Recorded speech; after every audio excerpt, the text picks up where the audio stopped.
All right, boys and girls, we're back again.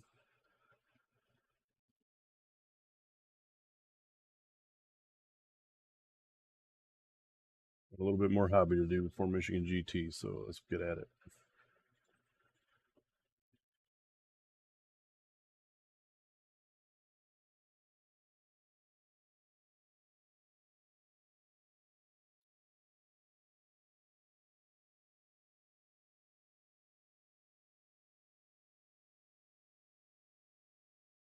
Guess we'll make a couple posts first.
Wonder why the bot didn't pick up the Twitch feed. So it doesn't matter. For our purposes right now, anyway.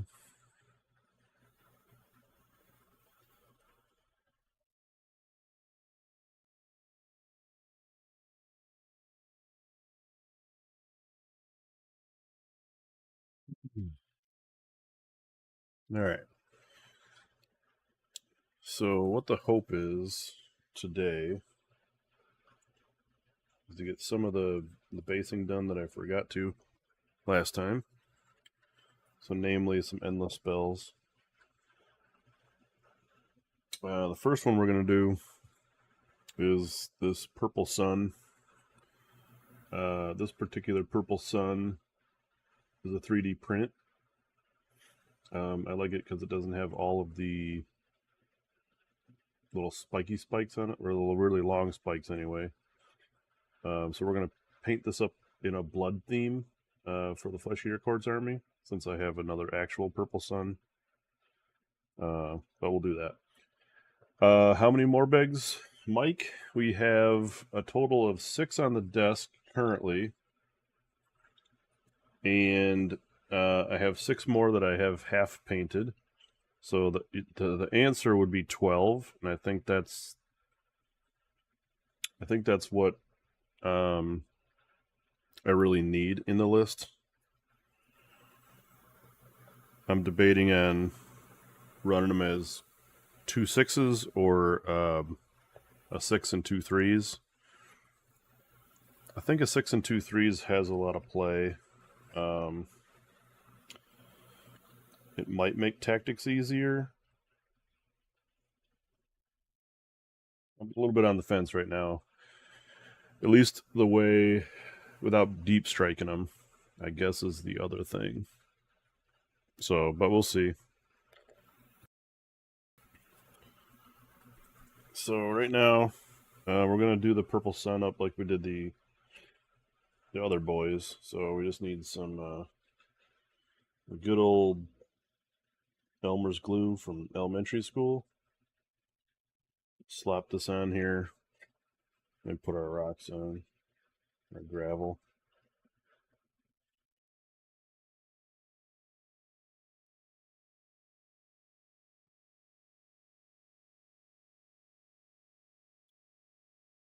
So, Mike, I owe a congratulations to you. Mike finally almost won a major tournament. But I think if you weren't um, like if your flight didn't get canceled and you didn't have to drive 9 hours to play your first game, I think that would have changed a little bit of how that went for you. But I mean, you still made it into the top bracket, which was awesome. And got to play Tom Guan and beat him, so that was fucking fantastic. All right, new follower, Fire Flyers 0. Welcome to the stream, bro. We're just doing a little bit of a hobby hangout because I kind of realized, I knew it was in the back of my mind or whatever, but I have less than 20 days to get something prepared for the Michigan GT. And since I need endless spells painted up, no time like the present to do those.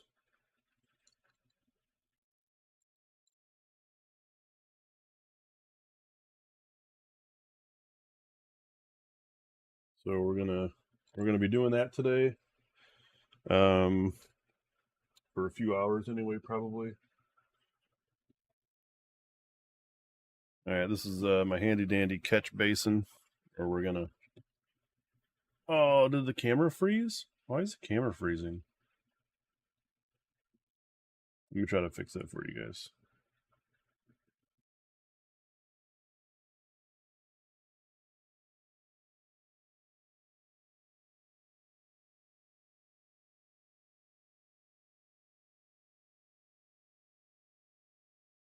Okay. Yeah, I don't know why that's doing that.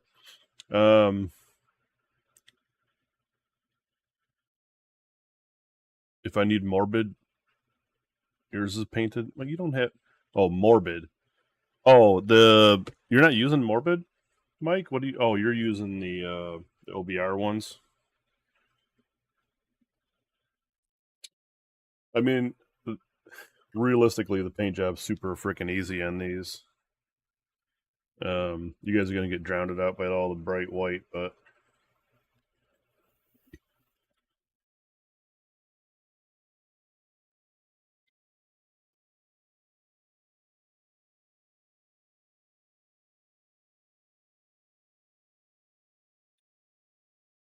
shake this off.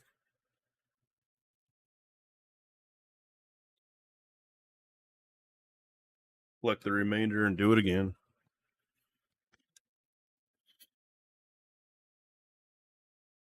Yeah, the OVR ones are real good. I mean, were they a a, a big factor in your wins at Nova, Mike, or was it just the fact that your army is that good, or at least the way that you run it? It's a chance to toot your own horn a little bit, I guess. Here,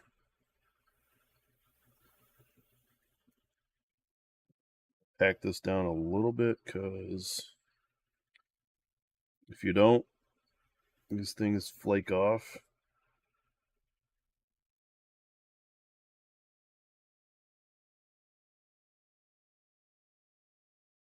Then we dump.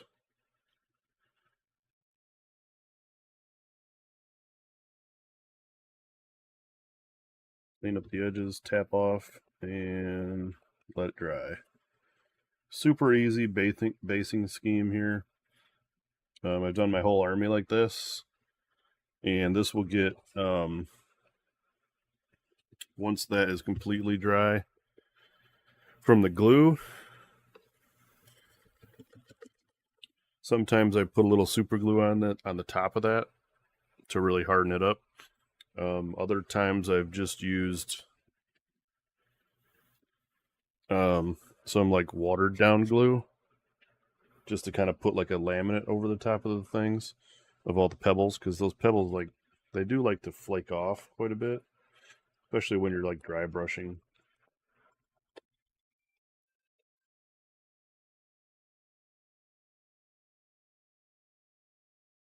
Hello?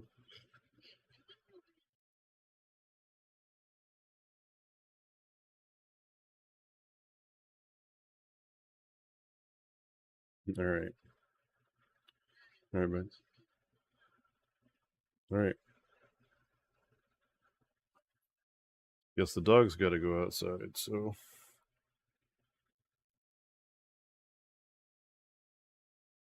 All right. Give me 1 minute. I'll grab the dog, and then we'll be back to business here.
All right.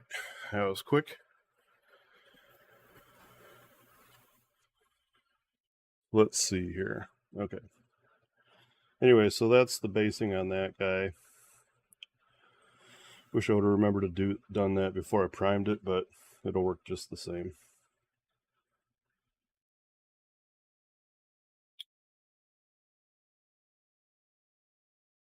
Let's set him off to the side here. He can start drying.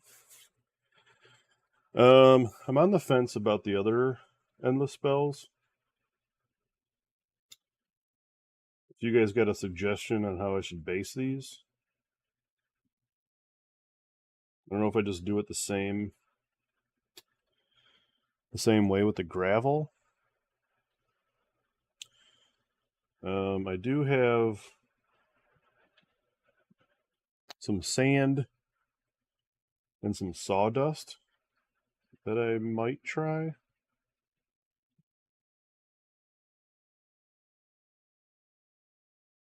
I'm not sure what the best way to go about doing this is, but maybe sand.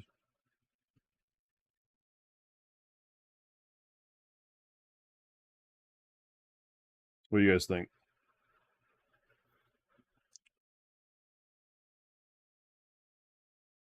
So I got to hit this thing a little harder with the primer anyway, so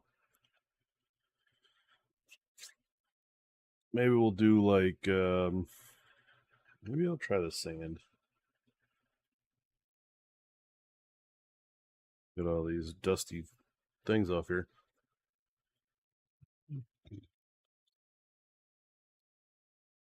Never tried sand before. I brought some back from the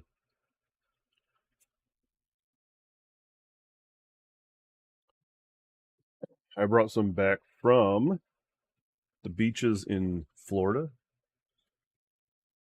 So I was there one time and I was like, well, maybe I'll just grab some of this. It's super fine.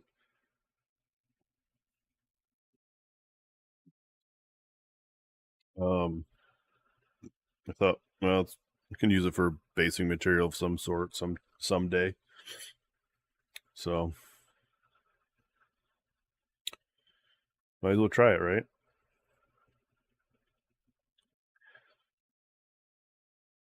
Let me grab that, I guess.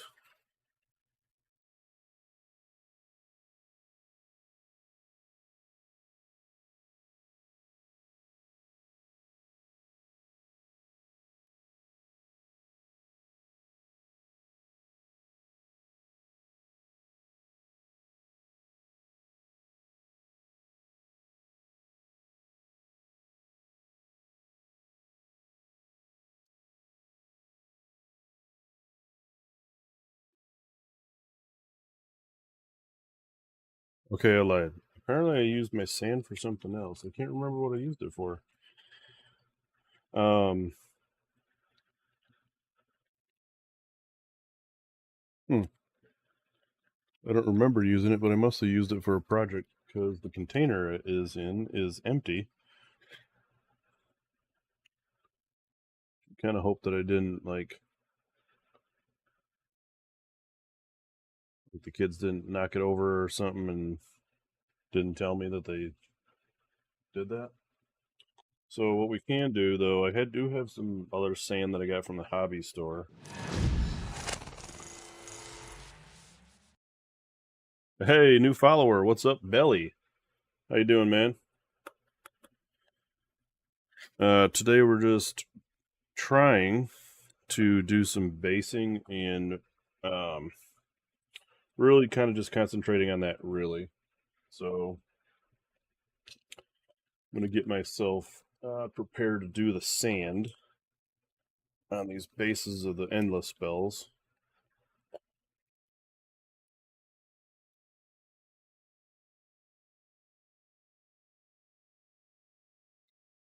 We're gonna transfer this sand from this bag into this container I got here. Be a little easier to manage.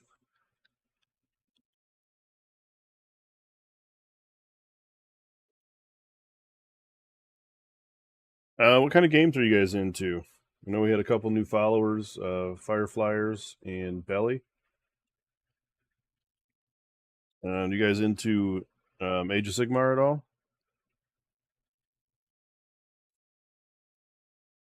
That's what I'm painting up today. Is a little bit of Age of Sigmar stuff. We got a big GT coming up here at the end of this month, so about 20 days, I think. Is it 20 days? Let's see. Oh shit! It's actually on the 20th. It starts. So what's today? The 2nd. I got to the 19th to get all my stuff done. So 17 days. A little over 2 weeks, which makes it a little bit more nerve wracking. So let's try this out. Um, just using a little bit of Elmer's glue, just like we did the rocks.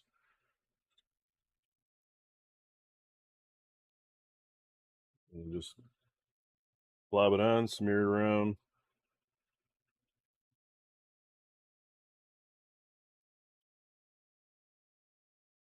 And then dump it into the sand here. I don't know if this is like the coolest way to do stuff, but I need something fairly quick.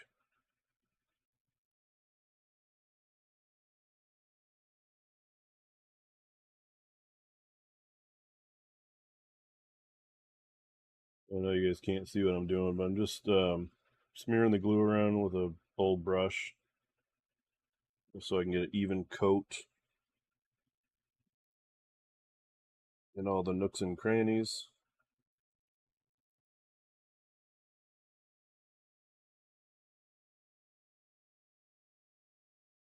And then we're going to dip it. All right, here comes the sand. Oh, Belly, you just mainly paint minis? Well, that's cool too, man. So painting is the hobby? All right. Have you used sand then, Belly, on doing the basing material for your minis, or are you just more of like a competition piece painter where you would go ahead and take your mini and like make a diorama type base? Or have you found much success with a certain material or not? I guess the sand is okay. Hopefully that it just looks kind of like a beach right now, but um I guess you can paint it whatever color Doesn't give a whole lot of texture.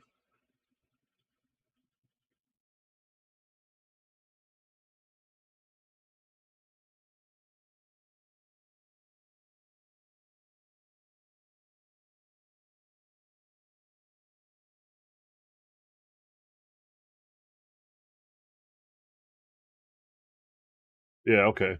Yeah, I'm just a simple technique. I'm sure everybody does this. Um, we'll see when that dries. Now, do you find, Belly, that when so I was just telling people earlier, once you put this on and it dries, the PVA glue dries, um, I find that your material like tends to flake off a bit afterwards. So sometimes I would top it off with like a thin super glue or even just some watered down PVA glue to give it like a laminate type of a scenario. And then, it just holds it in there better for when you start to paint.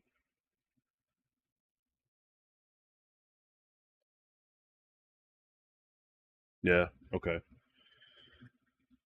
So I'm not a professional at this, but I've done it a few times.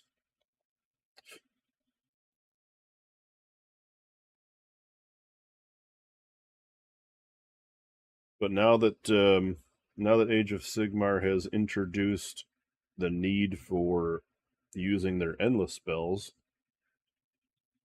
with the rules rewrite for fourth edition, this becomes a must-have now. So, gotta have the endless spells in the list because now they make them free to use. So that gives everybody the excuse to paint theirs up. And it allows GW to make a few bucks because before they weren't required. So not everybody had to use them, obviously. But now, if you don't have them, you're playing at a disadvantage. So kudos to them on their marketing team, I guess.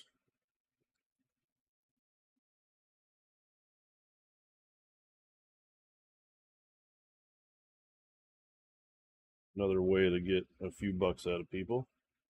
Make models that were once obsolete relevant.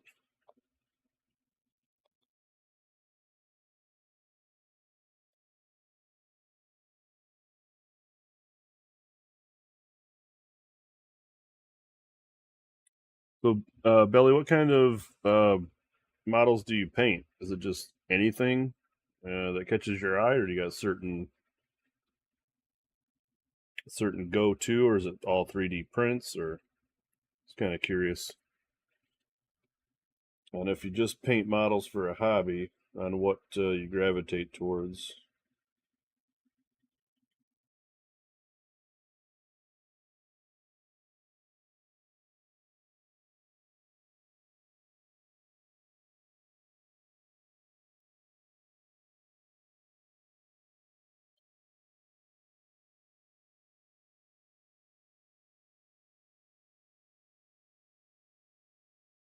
Okay. Did you get that from a 3D print, or is that just something like your kit bashing together?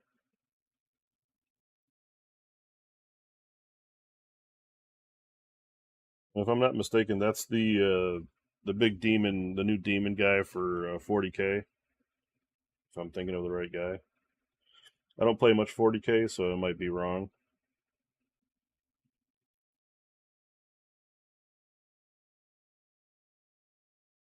Maybe I should put this where you guys can see it. Let me see it.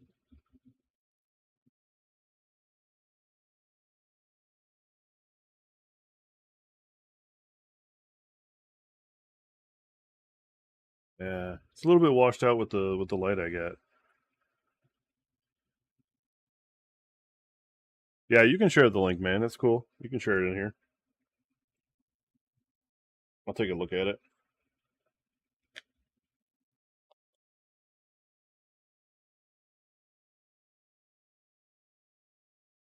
I don't think it'll block you from posting the link.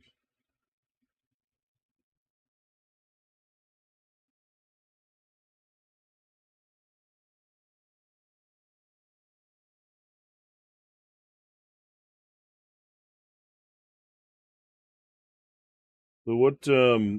Why is it just because you like the painting side of this kind of hobby that you just do that, or is it just other factors that go into um, not being able to have time to actually play games?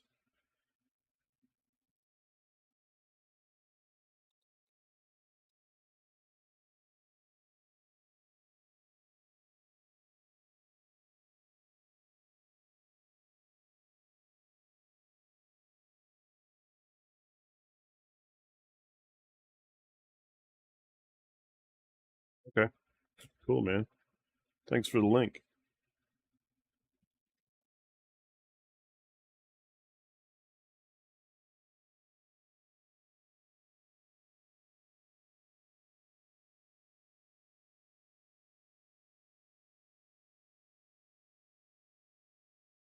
Oh shit, yeah. I mean that being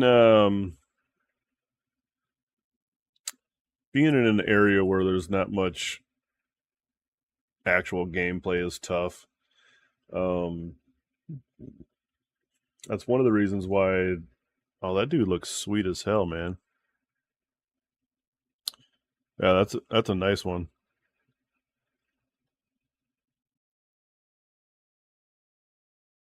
Yeah, I like that model. I like that model quite a bit. um, but yeah, being 45 minutes away from a nearest store, and if there's not, if you don't have a group of friends or something nearby, that also kind of diminishes your ability to get games in with people. But I'm kind of stoked that you like the painting side of the hobby.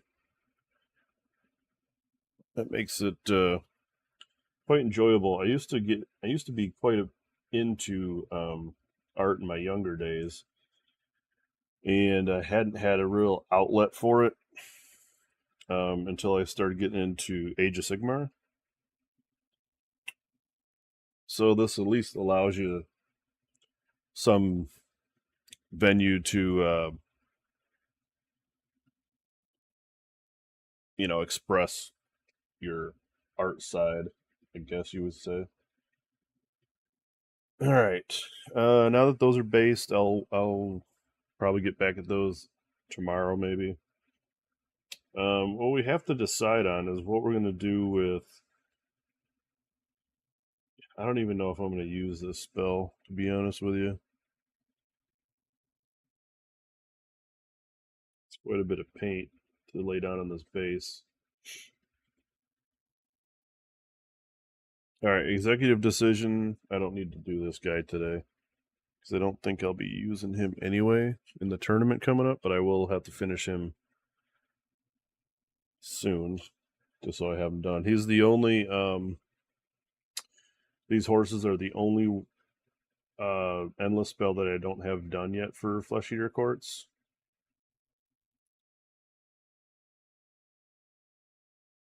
Oh, really? Started actually doing your hobby through just building terrain? Why is that? Why was that the starting point of your hobby journey?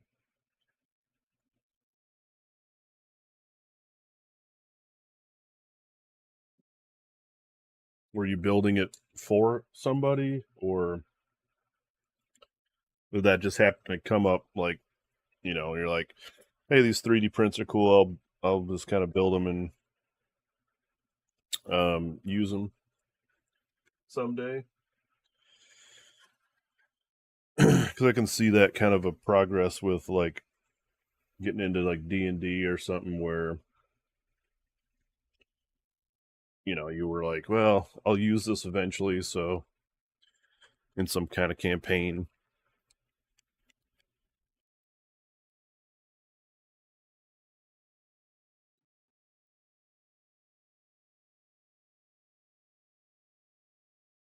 Shaking paint sucks so bad. anyways, I have a paint mixer thing, but it's on my other desk, and I don't have my streaming stuff set up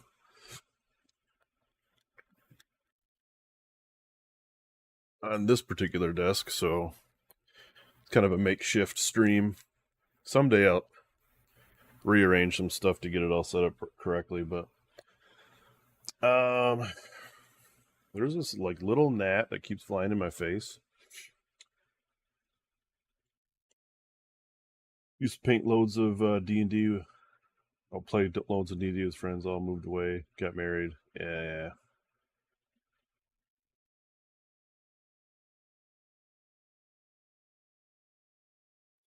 True. Yeah, man. Sometimes that just happens, man. Sometimes you just like life happens and you're kind of left like out there just needing something. I am glad that you found an outlet for getting some of that creative stuff going. And if it's just painting minis and you're cool with that, and it's fantastic. All right. This is the color for what? The little stone pieces. Okay. I think we go with man, I need some new brushes.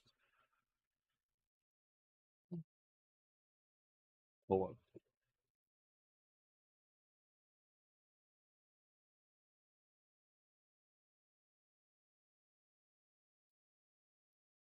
Can't really paint without a paint cup.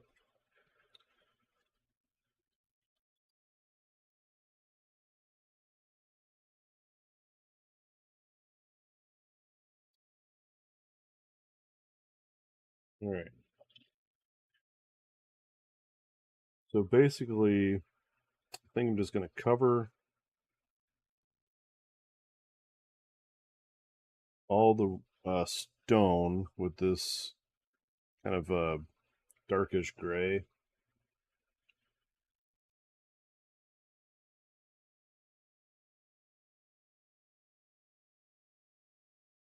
And then after this all gets put down, we go in with a dry brush kind of highlight of a lighter gray. Ends up making the stone feel realistic.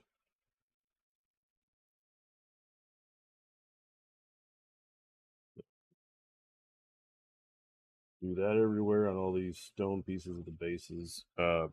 These particular guys came with like molded a couple of the builds out of this kit came with these bases that have you know, broken stone ruins or whatever. So I debated on either ever like even using them because some of the other models in this range, I got like on custom cork built bases, which were pretty cool. But in the interest of saving a little bit of time, I don't think I can pull that one off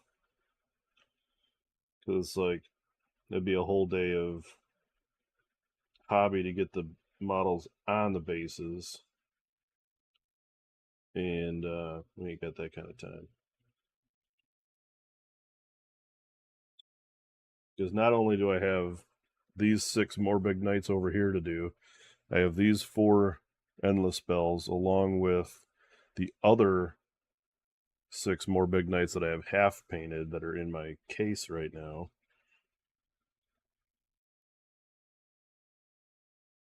So I kind of got to get this stuff knocked out, at least into like a tournament minimum army so I can play it. Now, it's not going to be anything near what I would need to have for like a best painted army or anything, but it's what it is.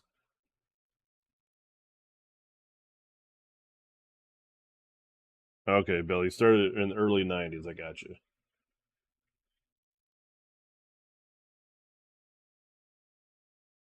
You gotta be damn near as old as me then. I think, like, I started off into this, I was kind of half-assed into the hobby um, when I was in high school in the late 90s.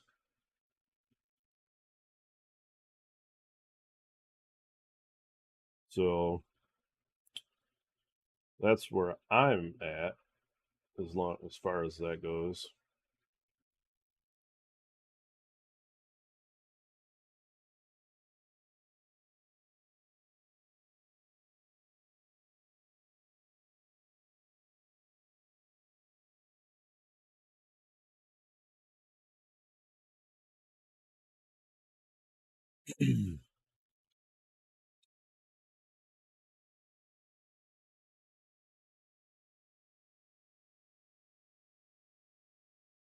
Find out, like, I'm actually quite sloppy with this step. I mean, realistically, after this step, it kind of gets washed away a bit anyway, because you're putting all the highlights in, and you're painting the model too, so the model covers up some of the mistakes, and then the actual ground that I'm going to do next will cover up even more of it. So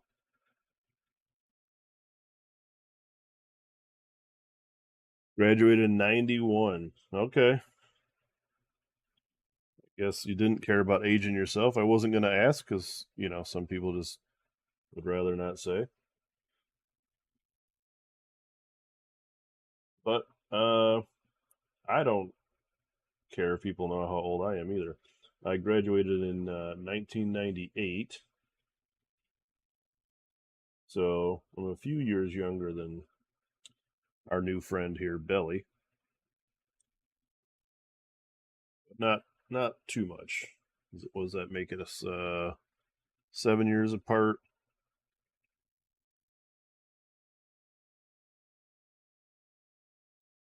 Something like that anyway.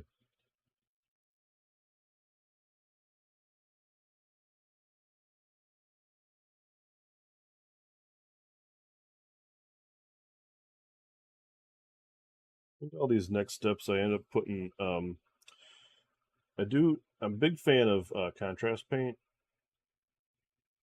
So after this step, we get the bases painted and ready to move on from here. We'll do some. We'll start with the bat and do him in a contrast paint. Probably what did I do on the other ones? Did like a I forget what the color is. Black Templar maybe, or one of the black contrast paints from Citadel. And so that'll cover up some stuff too.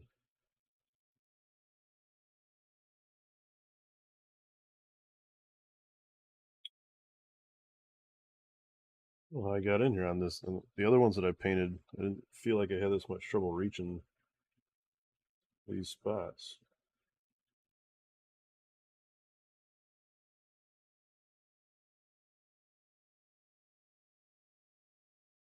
Maybe I used a smaller brush. That could have been too.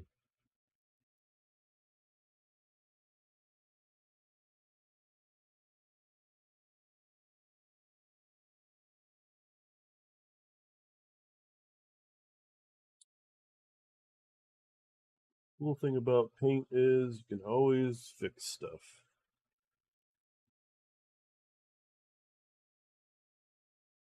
All right, so that is the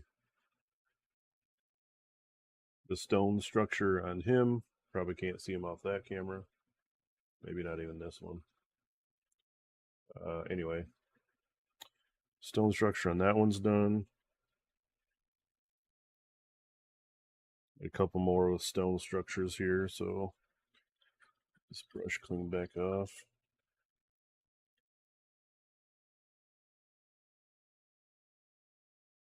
Here's a question for you, Belly.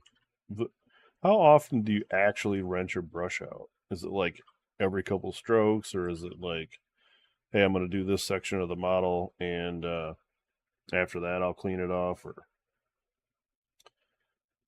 find that I've struggled with that a little bit. Like, I don't know if I keep the paint on the brush too long sometimes.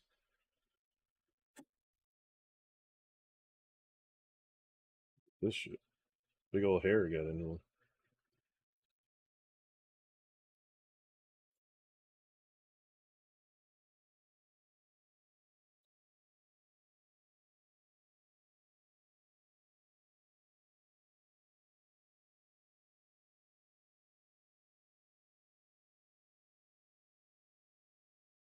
Come on.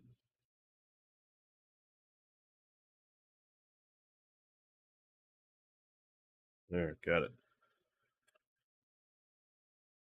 That was weird. Must have got it picked up from out. I was rattle can spraying these dudes off, or priming them yesterday outside. Usually dip in water every about 10 minutes or so. Okay, so you do it more of on a time basis.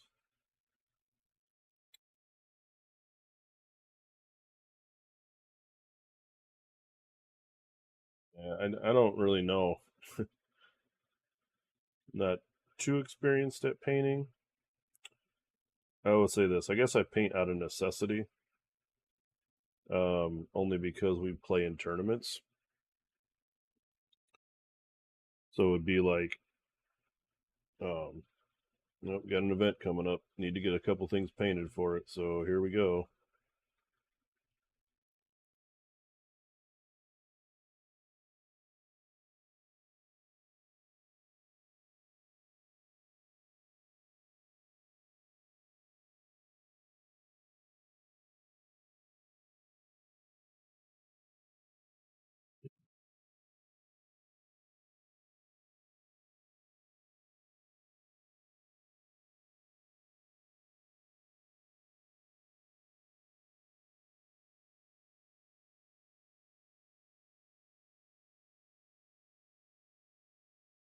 Oh, really? You don't rinse the whole thing out? Okay, just only fully clean when you change colors.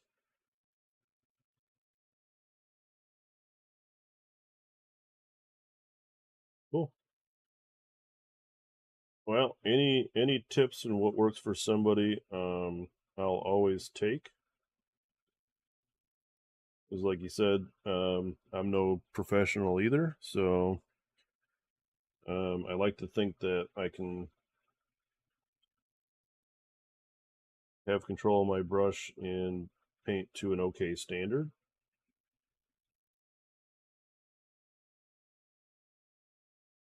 But if anybody has tips or tricks, I will gladly accept, because I am a slow ass painter.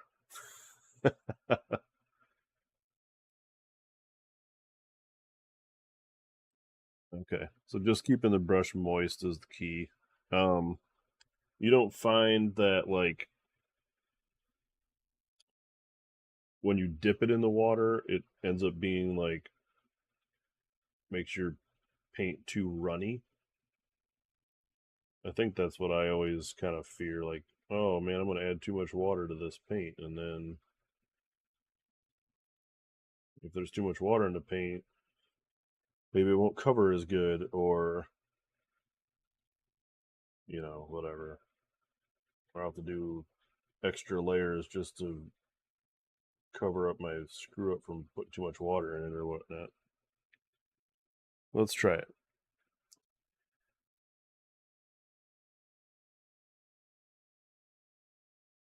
Wick off the extra water. Let's do this. I got a little rag here. It's got a little glue on it, but that's okay. So you're talking about just dip in the water, wick that off, back into the paint. Okay, try that.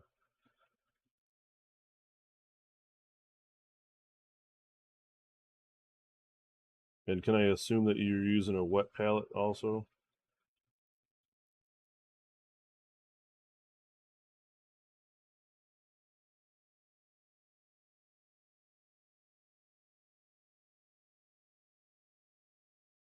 Okay. All right, so same concept that I'm doing here. Just you're just re-moistening the brush, taking off the excess water. That makes more sense. It just like sometimes you watch some YouTubers or whatever that are just painters, and you're watching them, and it just seems like they're hitting that water a lot. And I don't know if they're cleaning off the whole brush because they don't really, I guess, explain that portion to you as much. Maybe it's just assumed that people know that kind of thing.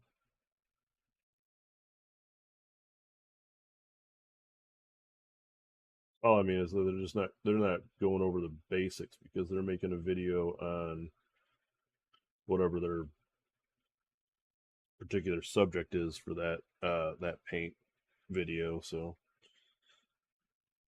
I feel like maybe they lacking some tips or they covered it in another video that I didn't see. Something like that.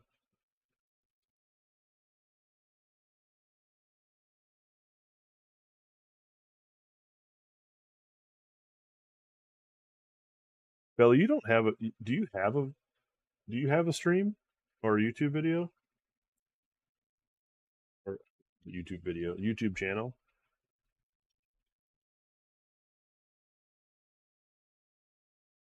Okay, yeah, I mean, I get the humidity factor. I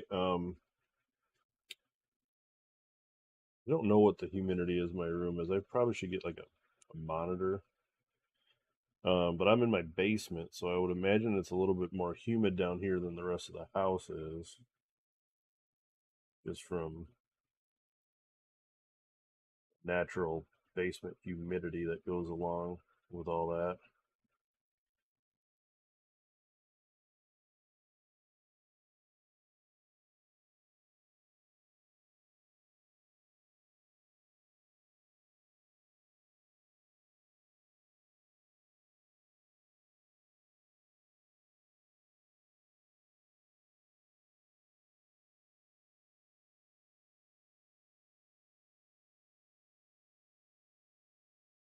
All right, is this guy done?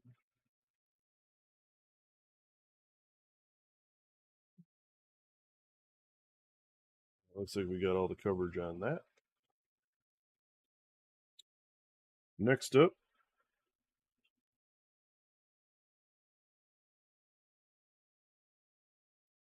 dip. Oh, wick paint.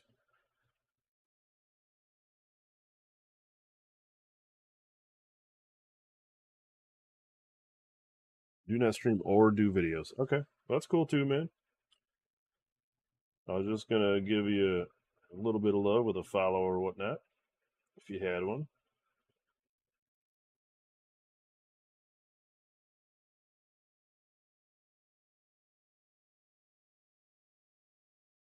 Appreciate you hanging out, just chatting away with me. I don't normally do hobby streams. Me and my cousin, we started a gaming group called Old Man Gaming, and we mainly started out um, with the idea of, hey man, we talk with each other all the time about Age of Sigmar and all the stuff that goes along with it, right?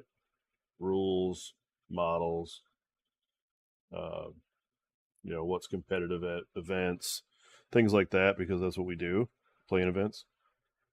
And so we thought, wow, man, we should just record ourselves talking all this nonsense nerd stuff because we're doing it anyway, right? So we started off the channel by doing that.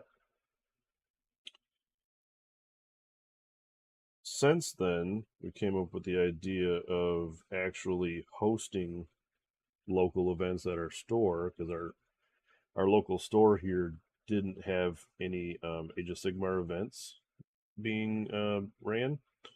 So we told the guy at the store that we would, the owner anyway, that we would be happy to run events if he would let us. So we started doing that. We've had two RTTs since starting our group up, and we're planning on running a GT here in early 2025 in February, actually. And then it just got to the point where I was like, wonder what else we can put on the YouTube and Twitch channels that people would want to see. And it was kind of like one of those days where I was like, I got some stuff I need to paint and or get ready, for a tournament. I thought, okay, well, this is how we kind of went about just starting the channel in the first place. Maybe I'll just stream it. So that's kind of like the low down history of Old Man Gaming and the interwebs. It's how we became where we're at now, anyway. Just an idea, doing some things that we love to do as a hobby.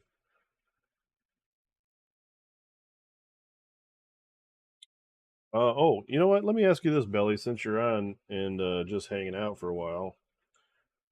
Curious, all the time when we meet new friends on the interwebs, exactly where these friends are from.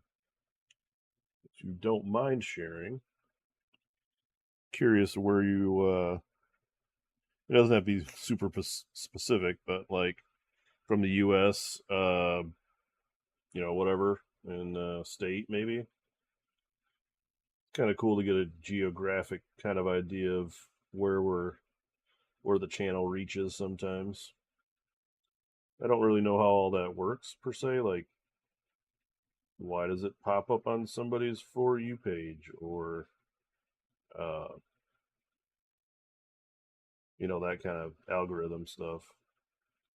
Or maybe it's just you're browsing on Twitch and just said, yeah, I'm going to give this channel a shot.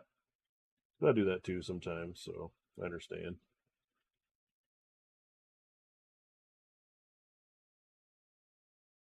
Be real surprised if you're like, oh yeah, seen a post you just made on Twitter.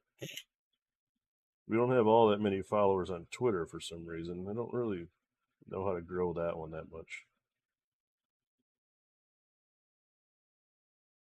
Northwest Alabama. Nice. We're actually based out of Michigan. So southern Michigan, close to the Ohio border. Oh, look at this motherfucker. Swaggy Shadow 21. What's up, Mike? I've known Mike for well over a year now, and he just decides to, um, you know, follow on Twitch today. He's going to come up with some kind of excuse about how he was at a tournament all weekend and couldn't do it, but realistically, he should have been following like a year ago.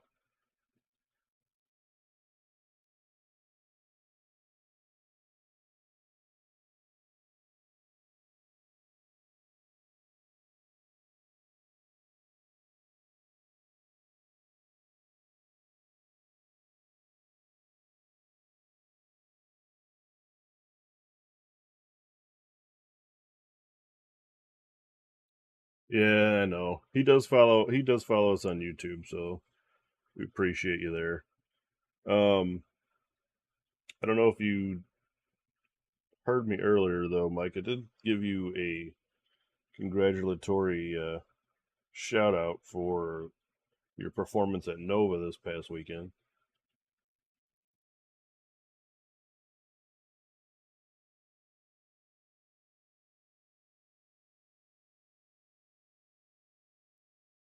Was super thrilled that you took down Mr. Guan, since he's a menace at every tournament he goes to.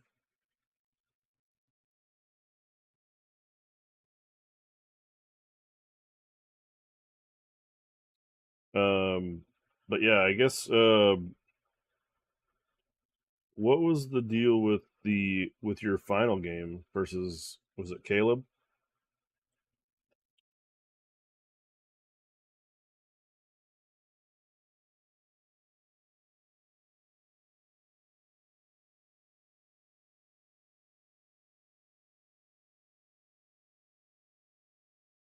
Yeah, Billy, you should, man. You should find a way to make it up to one of these someday.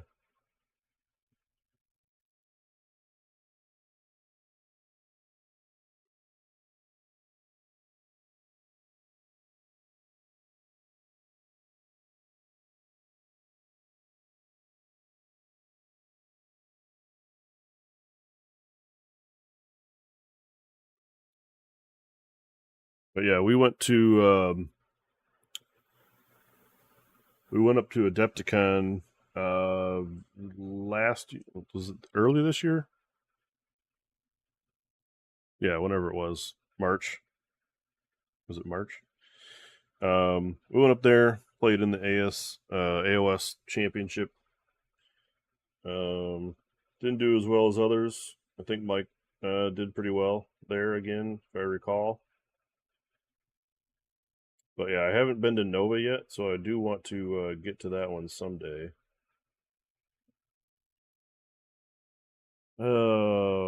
Oh yeah, I did see you make a post about that, Mike, where you accidentally killed too much stuff and then couldn't power through for your tactic. Um, that actually was the game. It was that close that just because you missed out on the one tactic, kind of messed you up.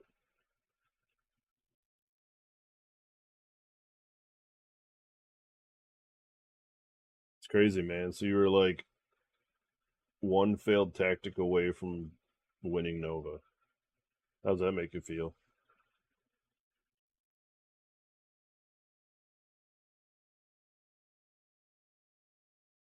I'm just kidding. I wouldn't have been able to perform that well, especially on. So Belly, get this. So Mike, his flight was canceled out to Nova. This man had to drive 9 hours the morning of his tournament, then play 3 games of Warhammer on his first day. Now, that's fucking wild, man.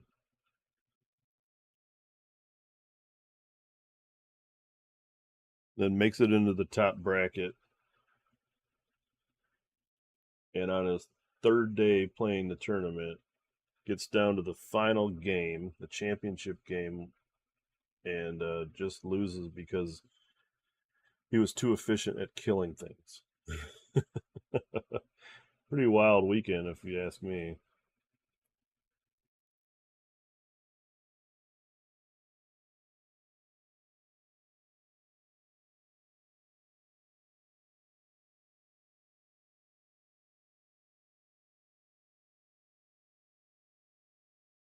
Yeah, well, it, I think he was too there, Billy, because I think the story goes he drove the 9 hours to get there, um, played in his first game and took a loss in his first round because he was like so exhausted from the driving and stuff.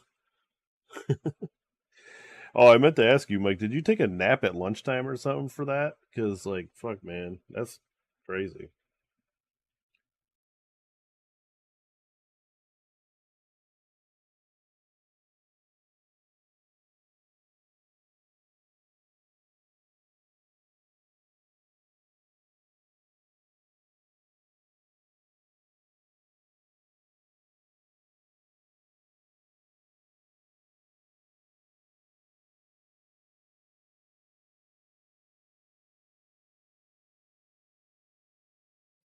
And you may or may not have passed out.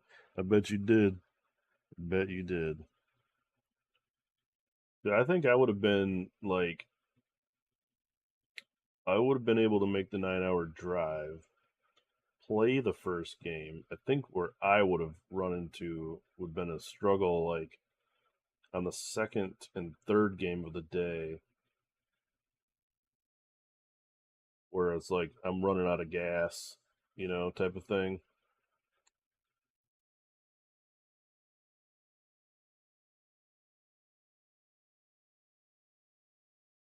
That's where I would have been cooked.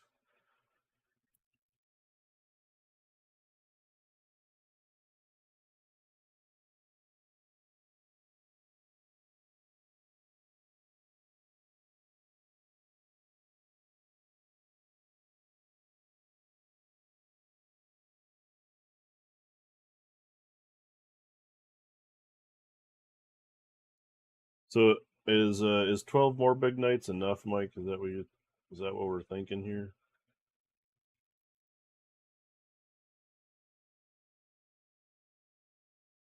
They have 12 now, so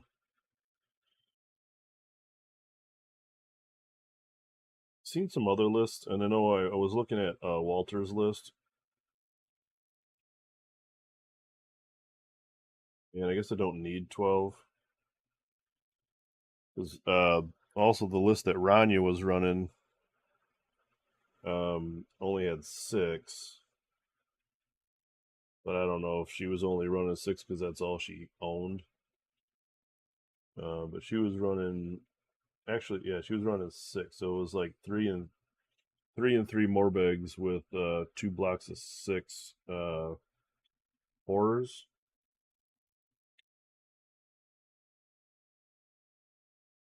And I also know that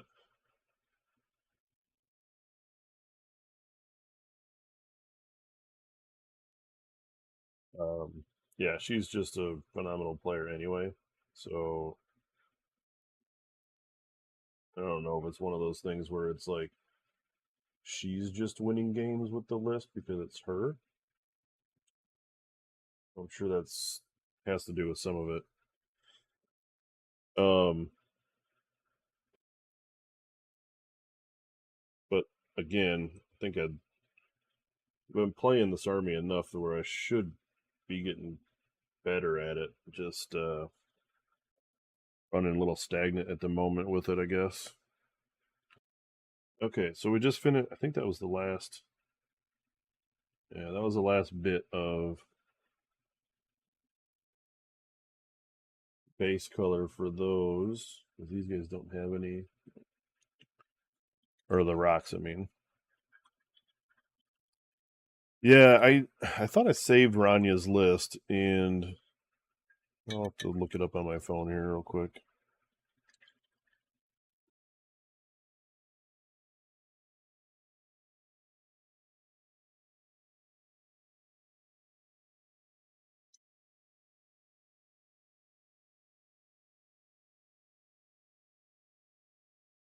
All right, let's see.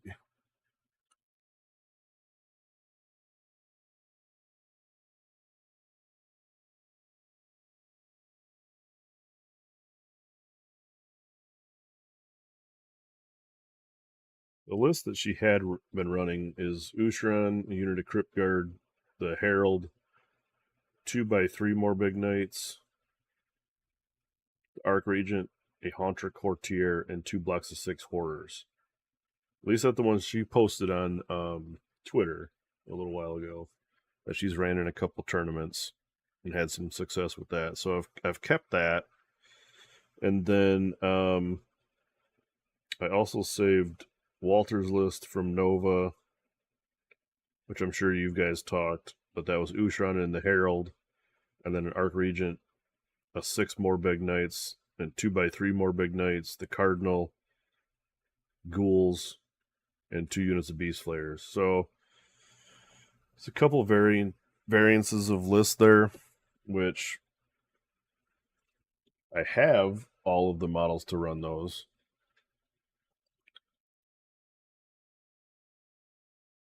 Just saying, get on them ghouls.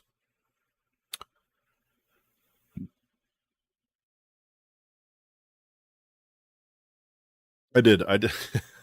I I did see 2x6 horrors, and I was like, hell yeah, man. Which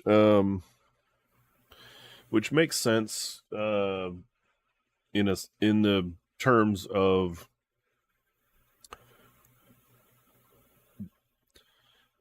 they're always going to be rend 1 because you're always going to run the hero next to them. They're always going to be damage 2 no matter if they charged or not. They do have crit auto wound, so I mean that helps them a little bit.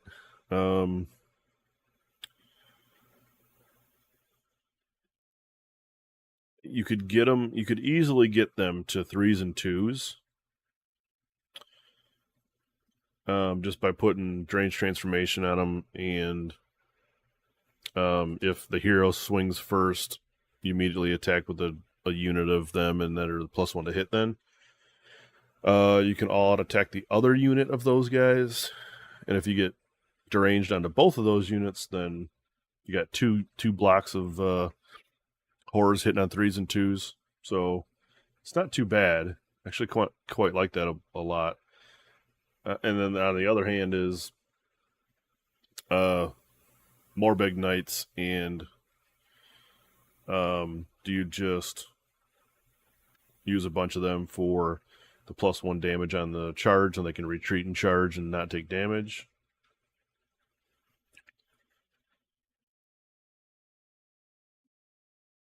So there's that too, I guess.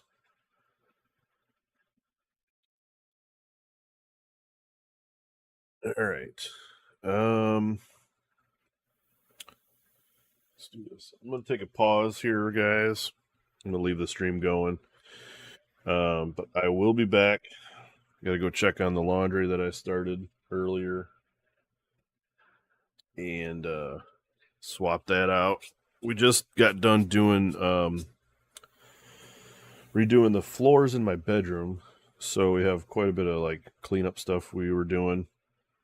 So right now it is washing our bed stuff so we can actually go to bed tonight. So I got to swap that out and grab another beer because I just finished mine. So if you guys want to hang, cool. In the meantime, what do we want to do? We want to do some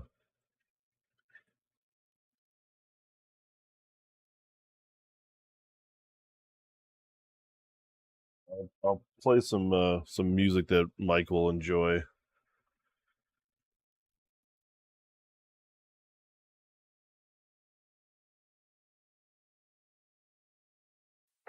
At Fiverr, we offer 3D rendering services.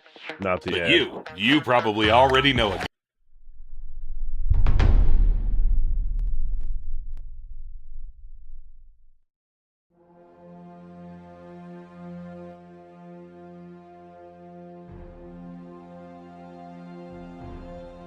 The king beneath the mountains, the king of carven stone.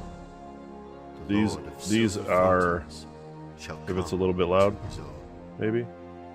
His crown shall be upholden. These are dwarven His halls shall songs echo of lore, golden. just for Songs Mike of yore and his resung. naked lads. Woods shall wave on mountains. All right, guys, I'll be back in a minute. Grass beneath the sun. His wealth shall flow in fountains, and the rivers golden run. The streams shall run in gladness, the lake shall shine and burn. All sorrow fail in sadness, let the mountain kings return.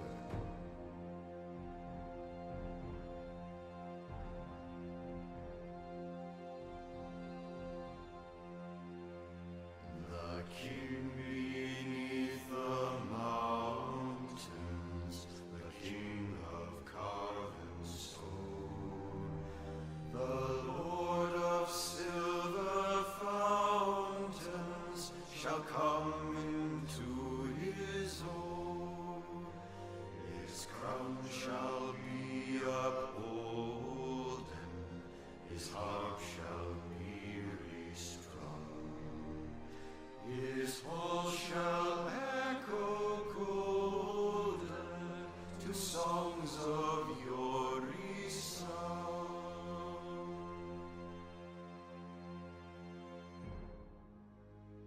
The wood shall wave on mountains, and grass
king beneath the mountains, the king of carven stone, the Lord of silver fountains shall come into his own.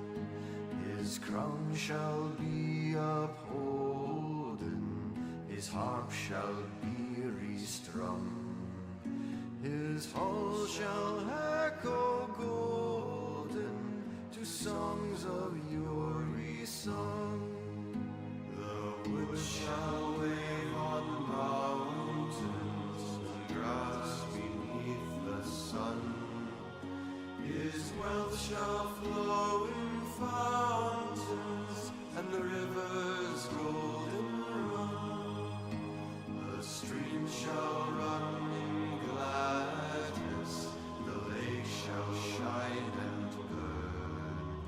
All sorrow, fail, and sadness at the mountain king's return.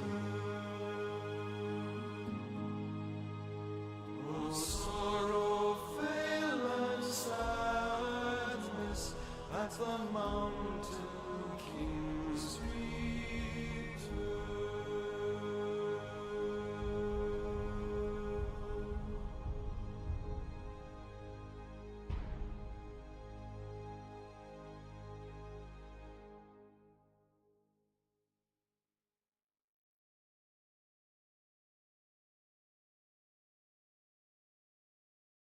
Trump's Project 2025 agenda concentrates power solely in the hands of the president. Cutting Social Security benefits. Higher taxes, restricting abortion rights. Donald Trump wants to take our country backward, but we are not going back.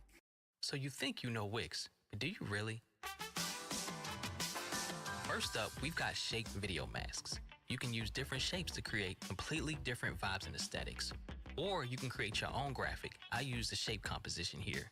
Just import any SVG file and set it as a shape mask. Nice. Next up, we'll keep it moving with the hover box. You can use it to animate any element and create these really eye-catching interactions. And what I love is that the level of control you get here is crazy precise. You can set your animation ease, scale size, and position to create this really dope effect. Third, we've got the mega menu.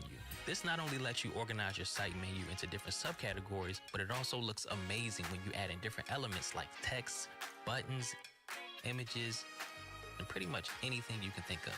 And last but not least, we've got My Designs. This feature lets you save any section or component that you've already created, and you can use it as a starting point on any other pages or sites you're working on. This one's personally saved me a ton of time. So you got all these features. Now see what you can do with them. Get on over to Wix and create something dope.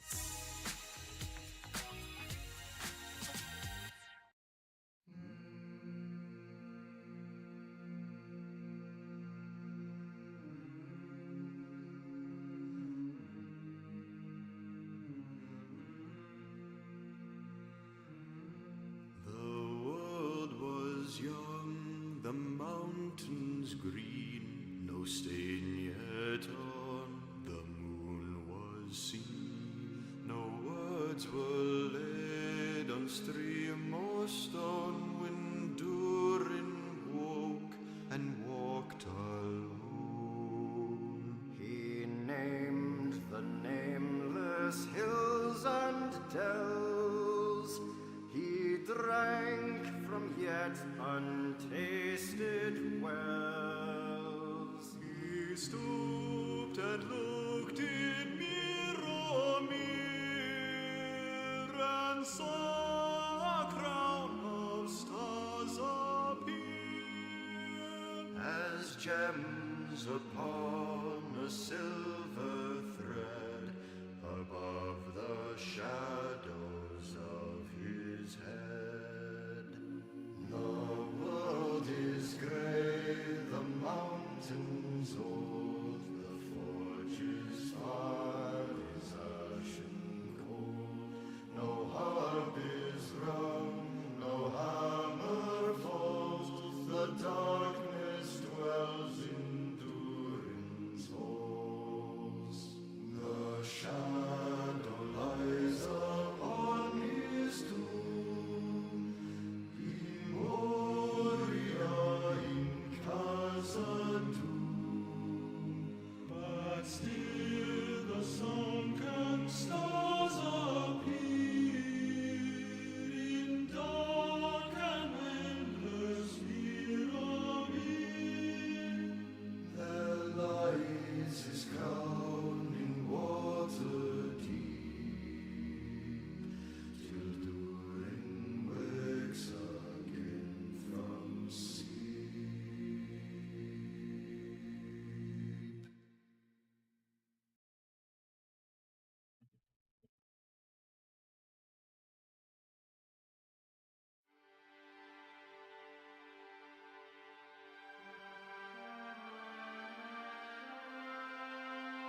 misty mountains cold,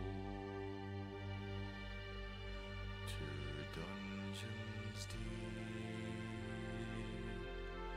and caverns old.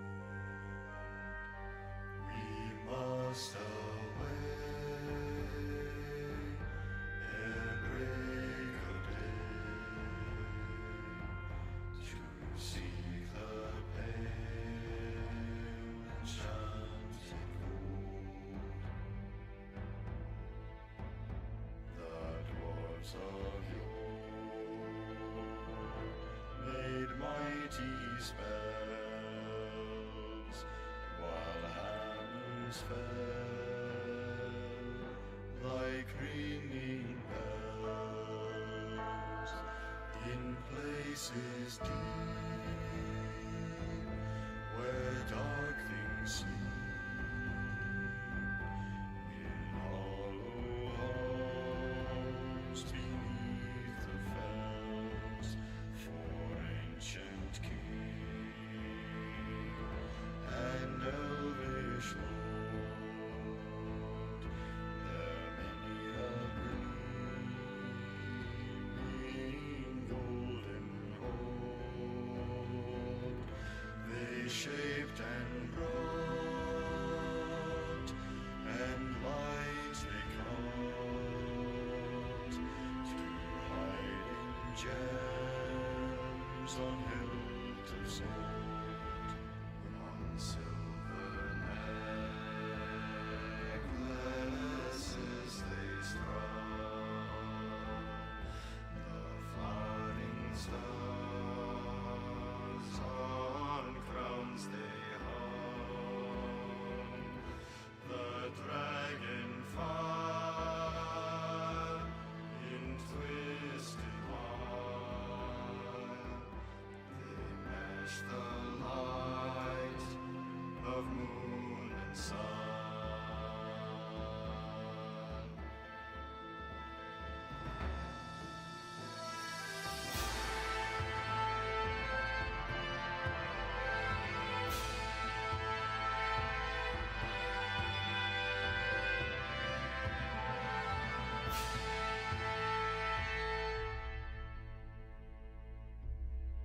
Far over the misty mountains cold,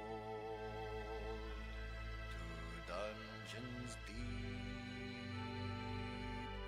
and caverns old, we must away ere break of day to claim our long forgotten gold. Goblets they carved there for themselves, and harps of gold where no man delves.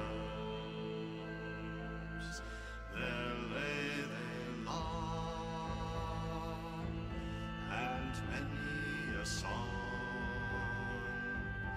was sung unheard by men or elves. The pines were roaring on the height, the winds were moaning in the night, the fire was red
mountains green, no stain yet on the moon was seen. No words were laid on stream or stone when Durin woke and walked alone. He named the nameless hills and dells. He drank from yet untasted wells. He stooped and looked in Mirror and saw a crown of stars appear as gems upon a silver thread above the shadows of his head. The world is grey, the mountains old, the forge's fire is ashen cold. No harp is rung, no hammer falls, the darkness dwells in Durin's halls. The shadow lies upon his tomb, in Moria, in Khazad-dûm. but still the sunken stars appear in dark and endless Mirror. There lies his crown in water deep, till Durin wakes again from sleep.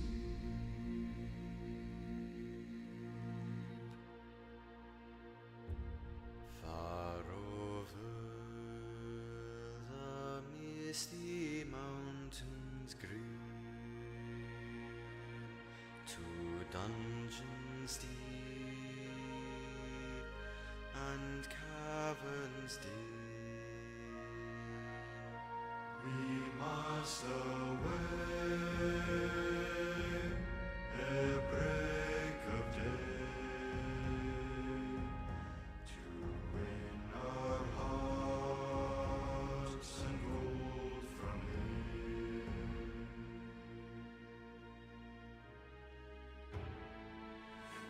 The wind was on the withered heath,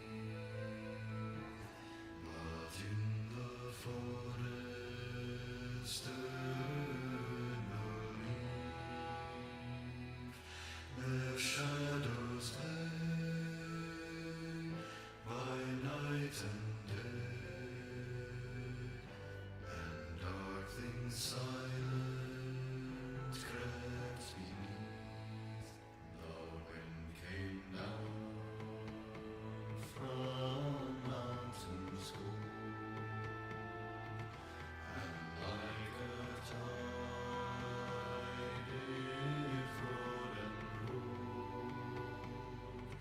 The branches groaned, the forest moaned, and leaves were laid upon the mold. The wind went on from west to east, all movement deep. The forest ceased, but shrill and harsh across the marsh, its whistling voices were released. The grasses hissed, their tassels bent, the reeds were rattling on its went, or shaken pool under heaven's cool, where racing clouds were torn and rent. It passed the low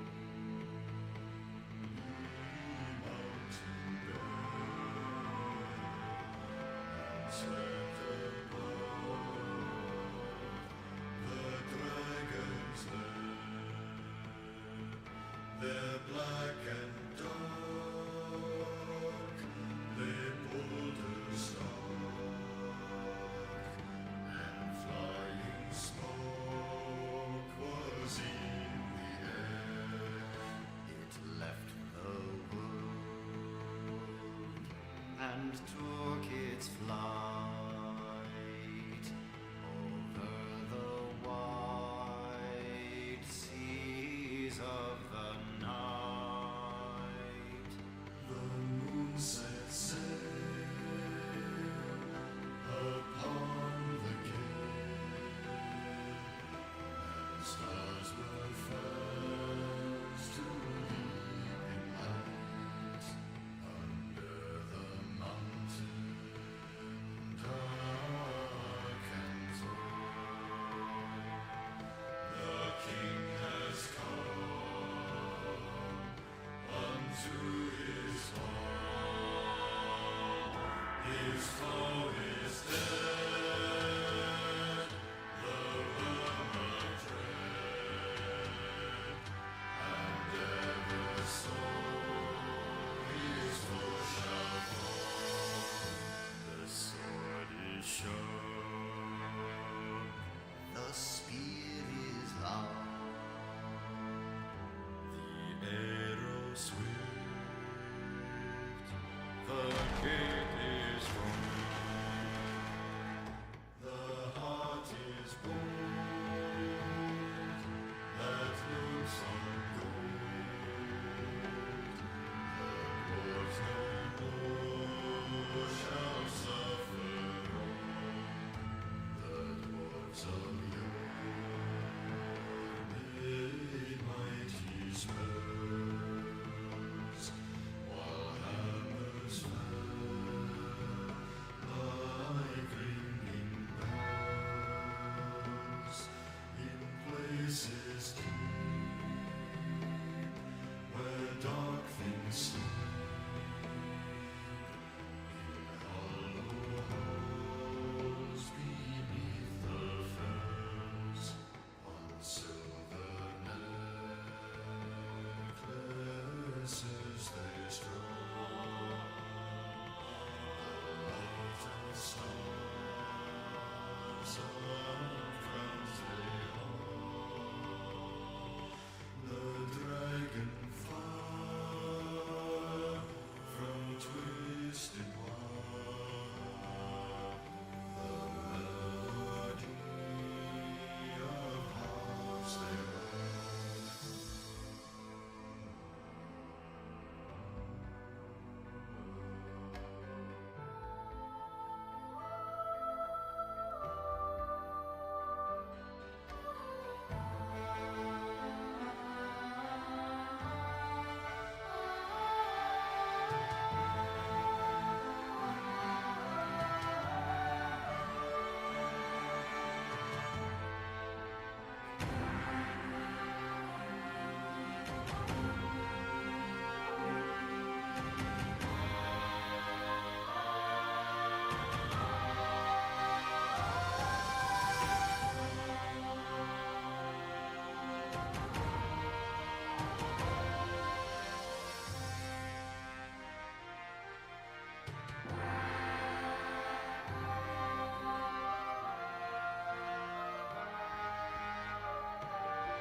The mountain throne once more is freed, O wandering folk, the summons heed. Come haste, across the waste, the King of friend and King has need. Now we call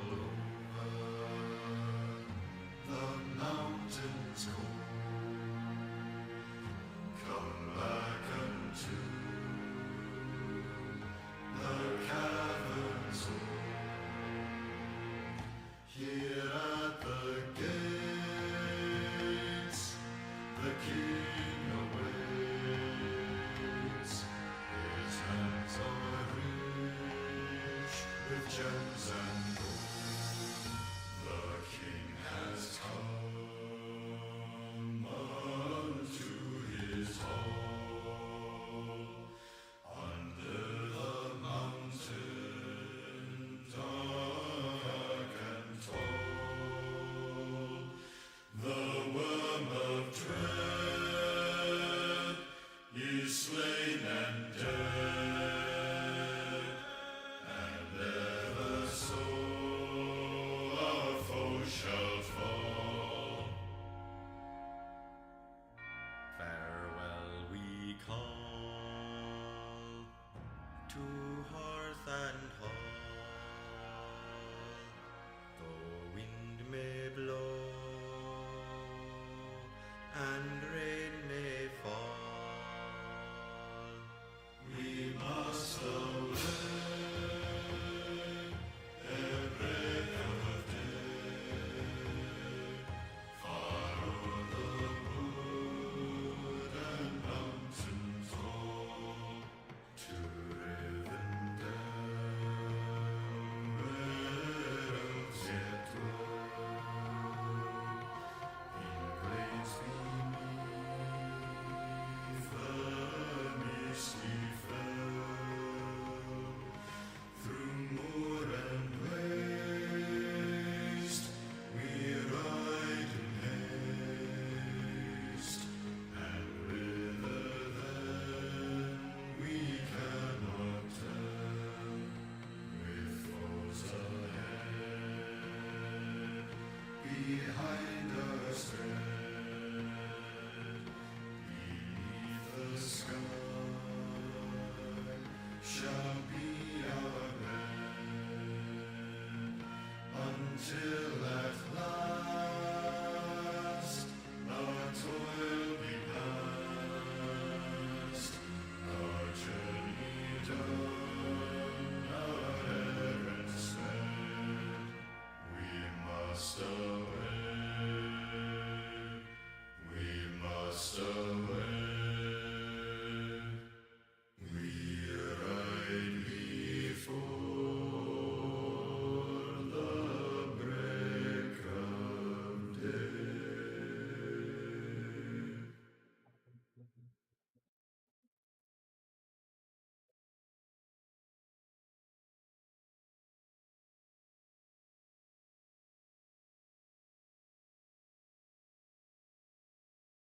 Time to help people customize and save with Liberty Mutual.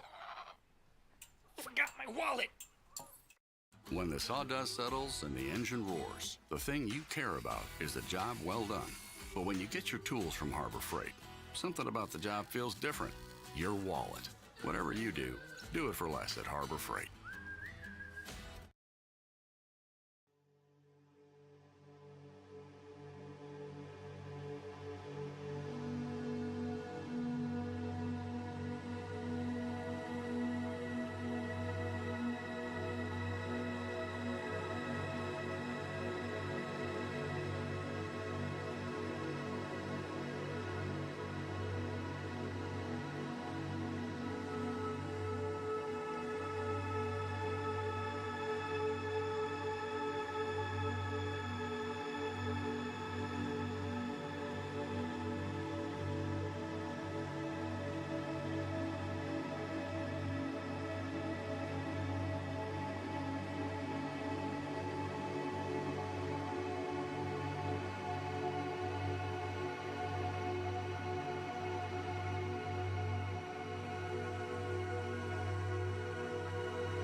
Oh, Mike putting a link in here. What's this link for, Mike? Is this your go-to?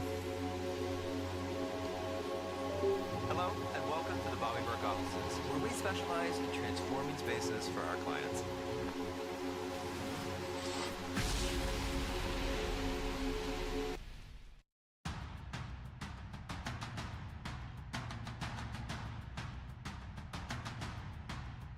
Windrow's diggy hole. Okay.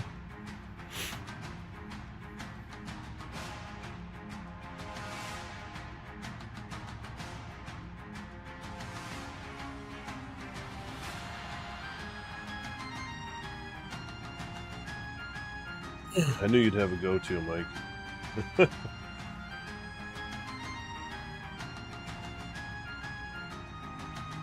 Alright, where were we at here?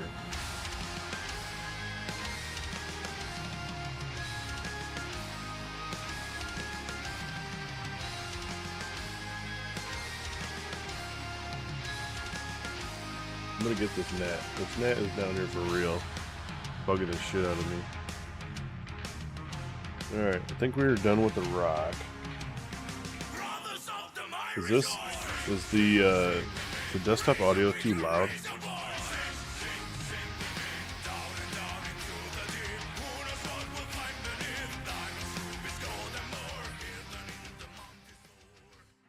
Maybe we'll take it down by half. That probably sounds better. Good music, it's slightly louder than you. How about now, Mike? Is it better? Thumbs up from Mike. What are you doing tonight, Mike? You ain't playing a TTS game or anything?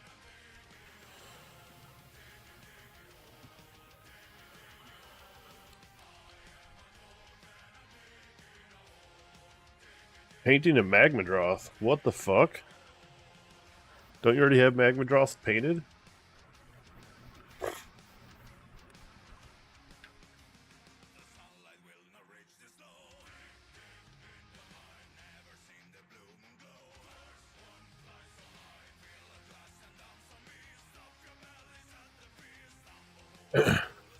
Need a smiter for your dad at MIGT.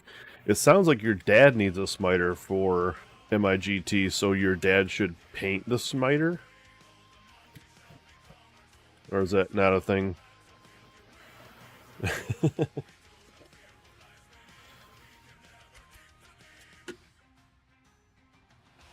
Lay down, Else. Hey. Diggy hole. That's fun.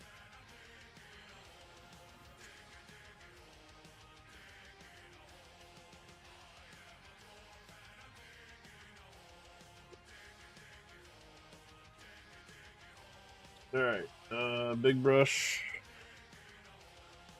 And we're gonna start doing some of the rock on these bases. Or the gravel, I should say.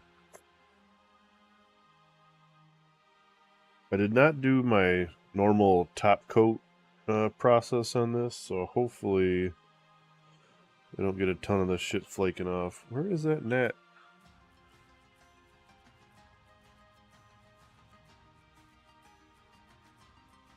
Oh, I just missed him, Mike. We're gonna have a stream goal, and that's gonna be to fucking kill this gnat that's down here.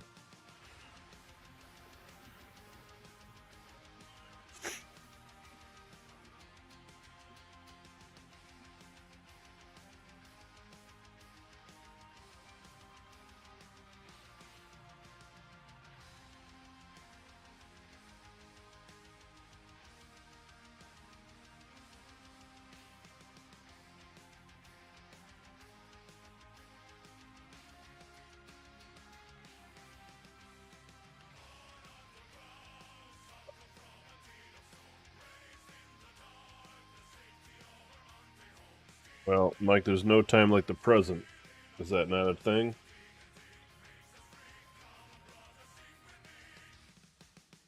I mean, at some point he's going to have to put a little bit of effort into this.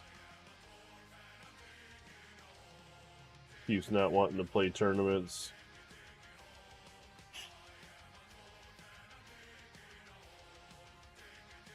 All he's got to just do it. Just do the thing, man.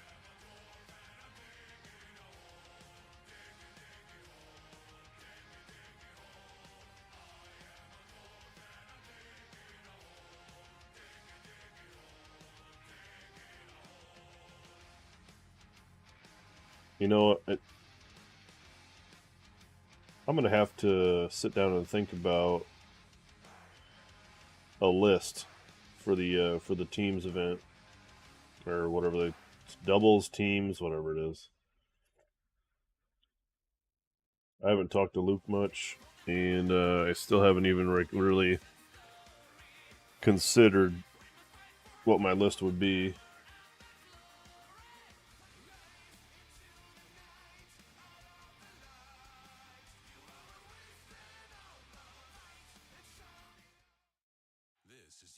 All right, cool song, Mike. Diggy diggy hole. It's fun.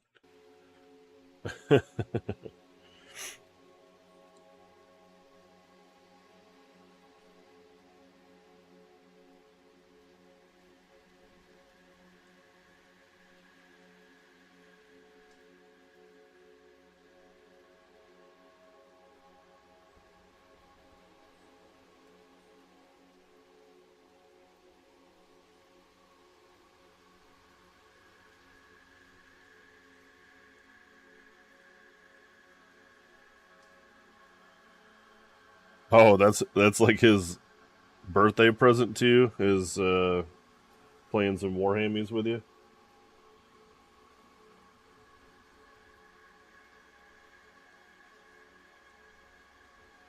That's cool though that he does that for you at least. I don't really know how to get like my family members into the hobby. They're not really into it. You know, I tell them about it.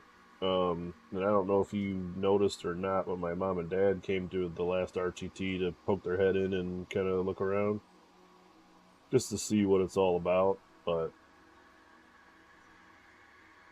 I'd never get my dad into playing for sure.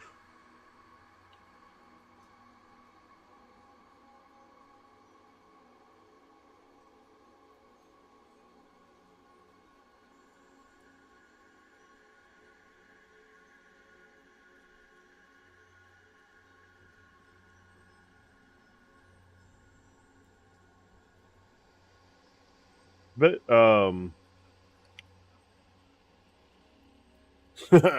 Ushran and 60 ghouls is 980.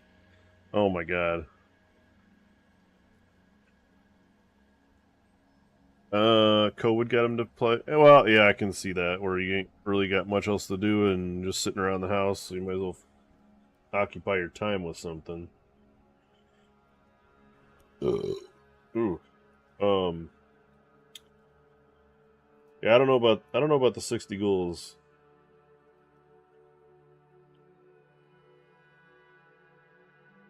It wouldn't be very good, I don't think, with Nurgle. Be some slow stuff.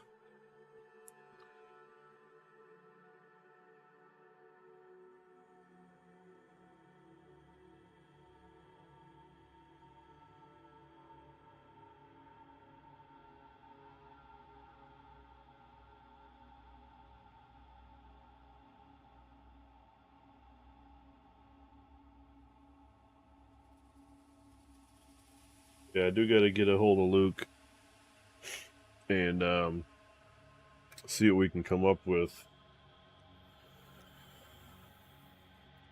And to be honest with you, I don't know. Can Luke grow facial hair? Is that a thing he can do?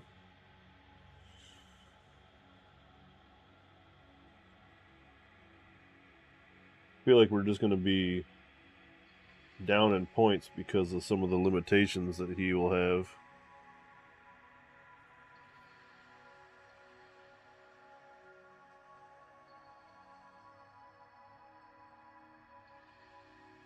And I do have one extra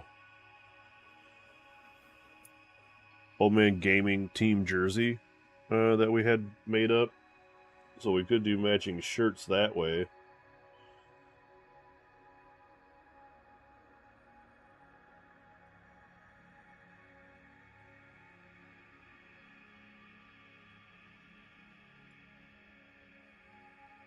But you know what I mean. We won't be full in on all the And all the different ways to score points, that's for sure.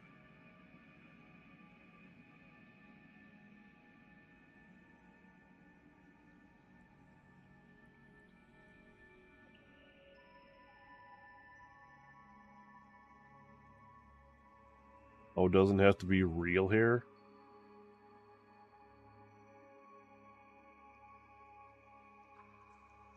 I thought the tattoo thing was real tattoos.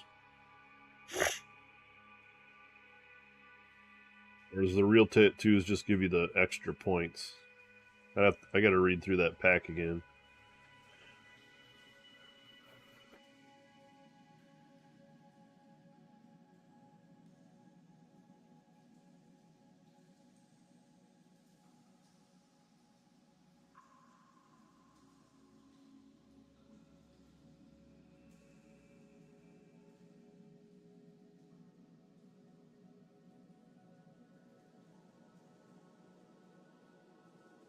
Oh.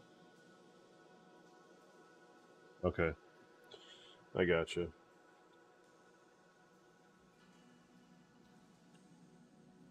Alright. Ground color on 1.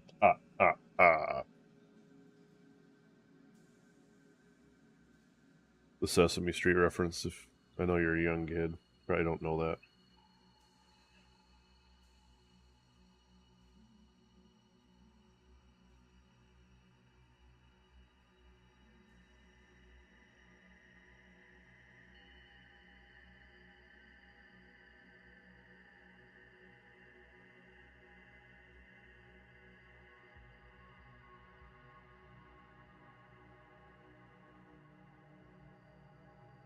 Sometimes I feel like watering this paint down is much easier to put on.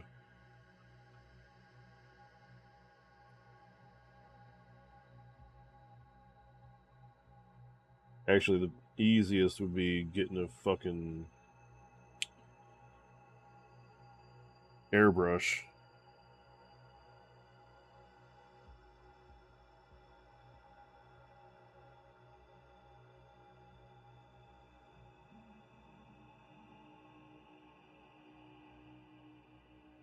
Yet another thing I gotta spend money in this hobby that I haven't yet.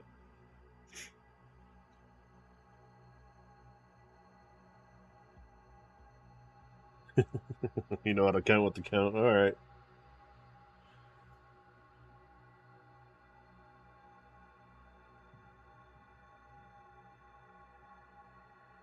Alright, didn't mean to underestimate your knowledge of the old Sesame Street. I don't even know if it's still on. That was my point.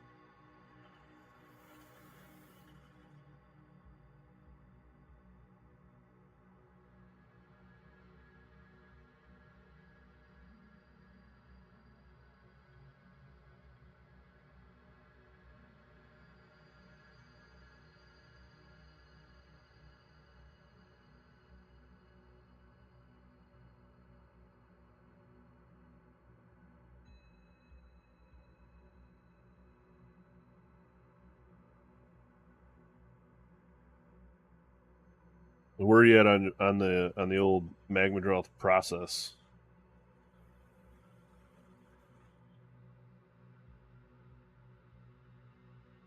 Are you as far behind as I am? I.e., just starting it today.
Got base colors and technically tabletop playable, but needs cleaner and some washes, dry brush highlights. Mostly in the procrastinating phase. Okay, I got you. So, ready but not ready. Ready enough if need be. And I don't know where I'm going to get these guys to. I hope.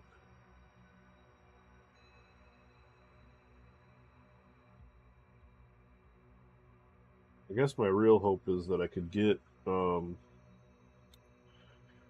these done to the point where I like them, rather than done enough to play a tournament. That would be my hope.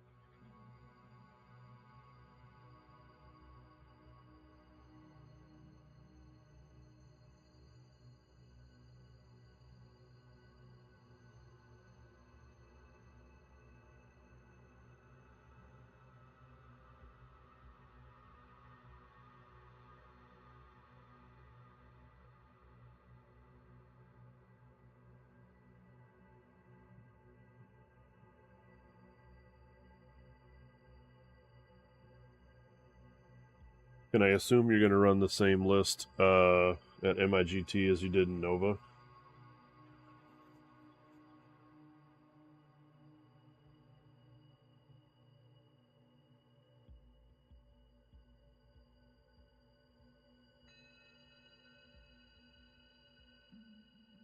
Two bases done.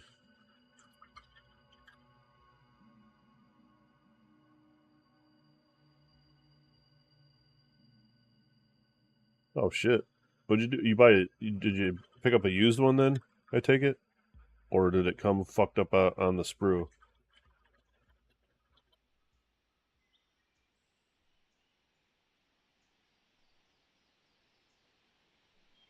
You know what? I don't know if we know the mission pack. To be honest, I think he put out. Didn't he put out the?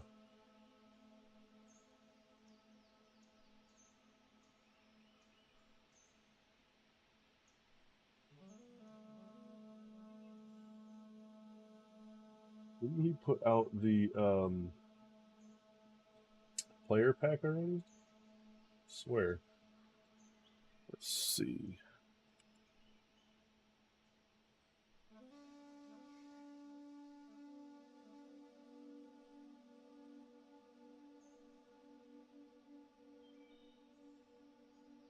Oops. Wrong button. All right, PDF. Let's see.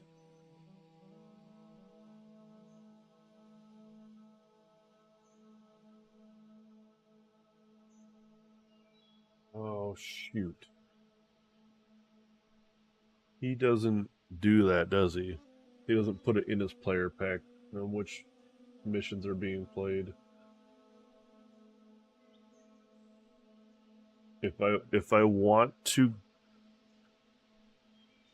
if I can remember correctly anyway, I think he posted them at the event, like the day of or something, right? Didn't he have like printouts taped up on the walls or something that which missions were which round or something like that?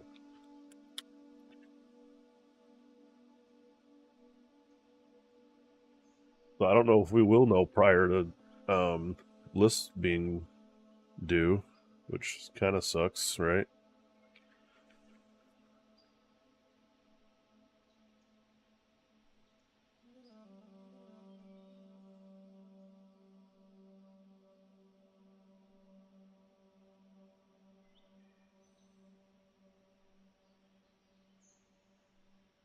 Let's see if I've got a bigger, easier brush to use. Guess maybe not with all these little nooks and crannies.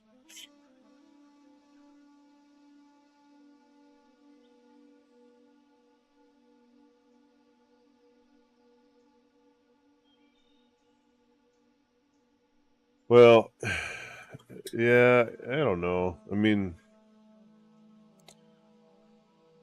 sure.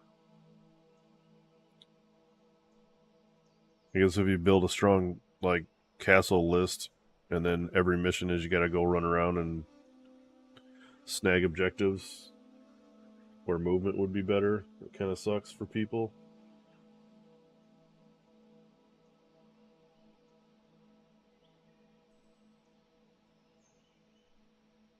You can see that, I suppose.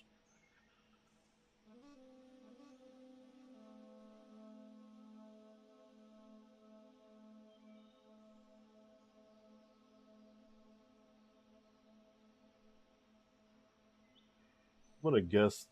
Oh, you know what I was just thinking about? I think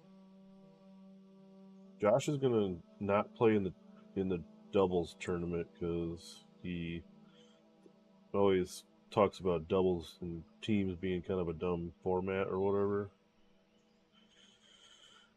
But he's playing in the AoS GT, and I don't know if he's actually picked out what he was going to play. He was talking about running something other than corn. Oh, he was talking about running slaves. But there's going to be no way that dude's got his army done and painted. Because he's in Ireland right now. Last week he was in London for like 3 or 4 days, and he's going to Ireland. And I don't think he gets back until the end of this week, which puts him like, I don't know, 10 days out from the tournament.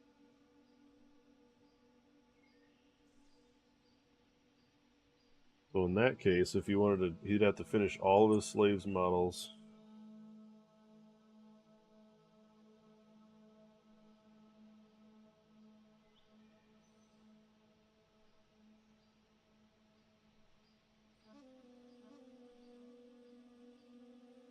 So I doubt he'll be able to get all that done.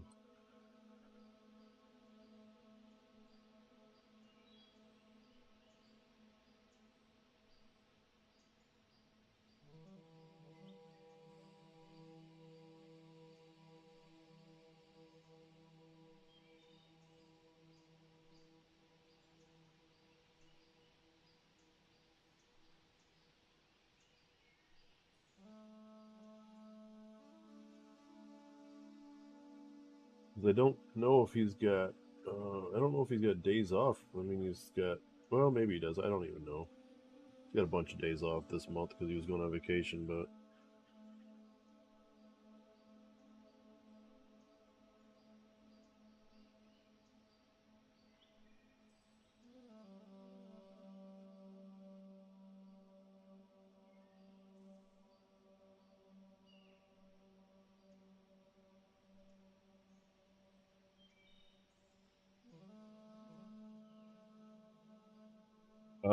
he's got Soulblight painted. I don't know. I don't even know if he has a Torgillus model. But he has a version of Soulblight painted because he painted that up for Adepticon this year, and he played that. But I can't remember what his list was, and I know he only painted that list.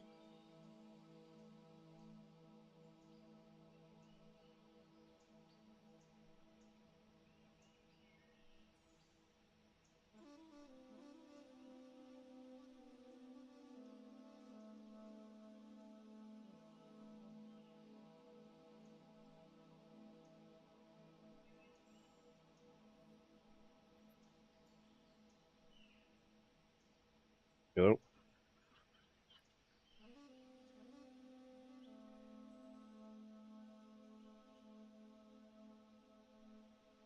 Alright, well I checked it when I came back downstairs and it was still damp. So I'll check it again, but I don't know if it'll be done. Alright. Alright.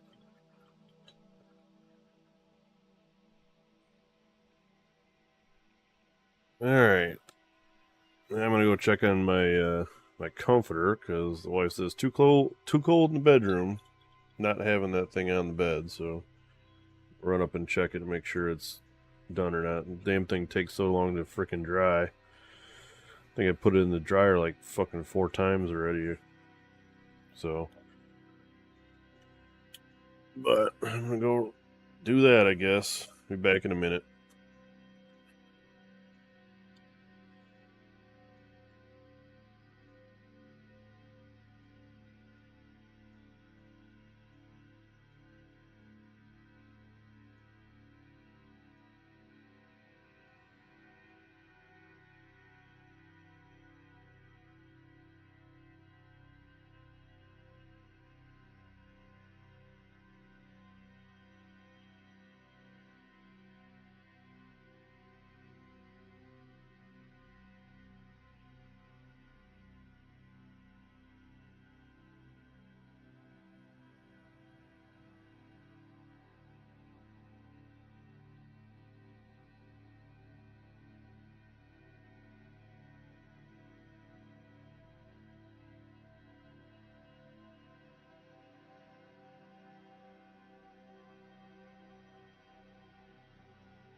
Alright, back.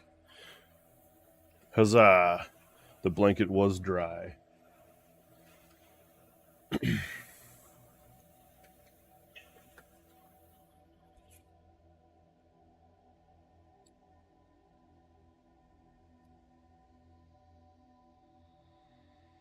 Alright, where are we at? Next model. No, same model that I was working on.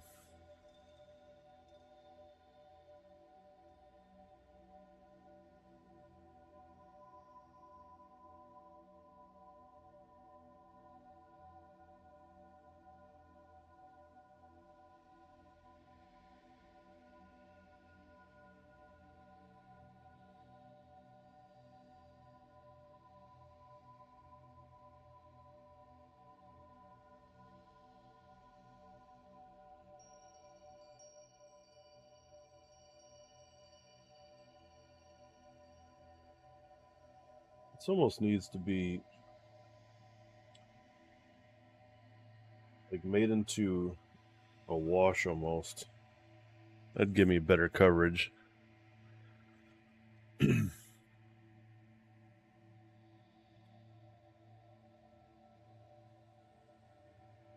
Not better coverage, but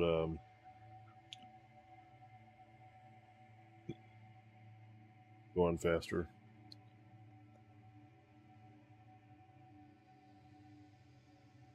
Swear to you, that gnat doesn't fly in front of my face until I'm fucking painting.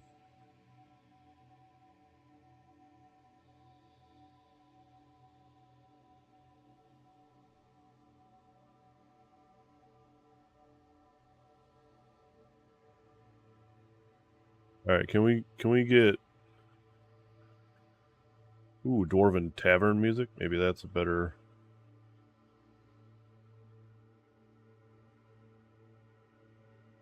Let's try this.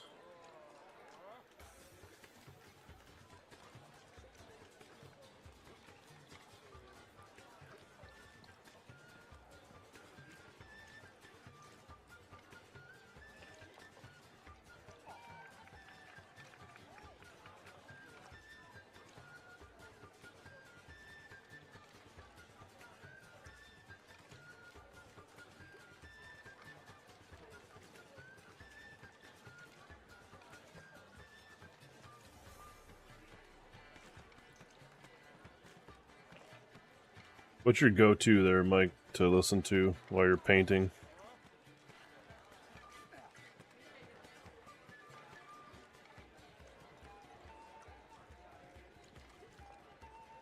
Besides the Old Man Gaming YouTube channel.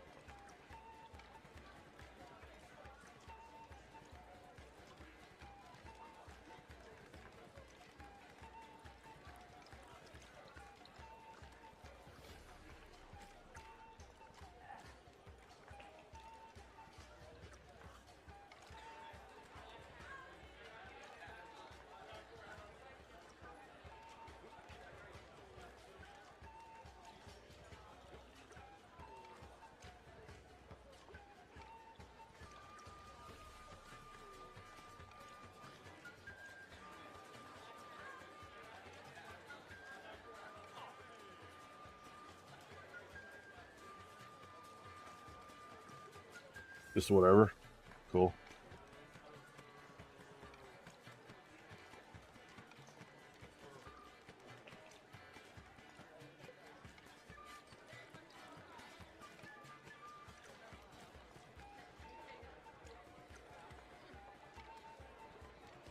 I don't know. I don't really necessarily know if I have anything really go to either. It's just like depends on what day it is. If it's like Wednesday night, probably tune into Warhammer Weekly. If it's not, sometimes I'll do like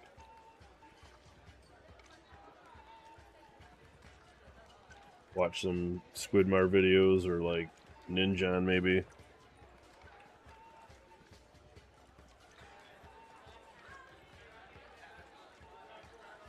Sometimes I'll just put on a damn movie. Seems to be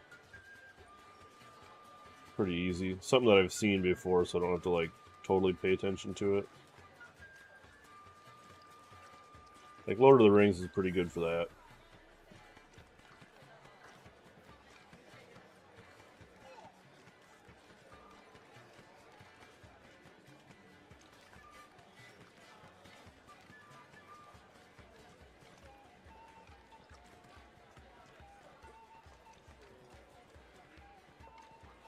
Oh, do you watch that, some magic shows? MTG? Never really played that game, but I get how popular it is. Assuming they also have guys that do YouTube or whatever.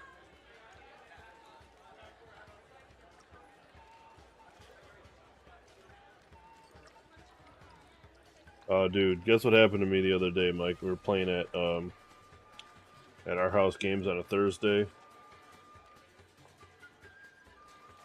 and I totally pulled a fucking nick and broke my Vargolf.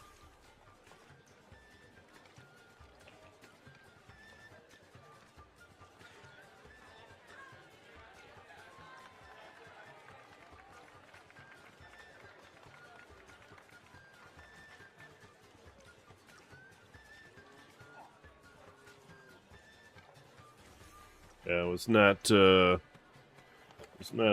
fun moment.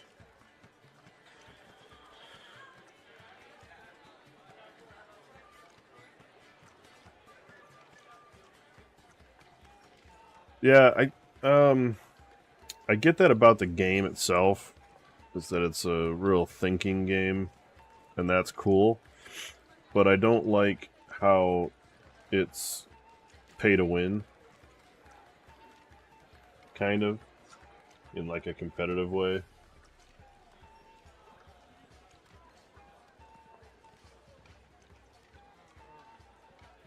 Just from what I hear from people, that they like to put out cards that are like you have to have if you want to have the best chance at winning.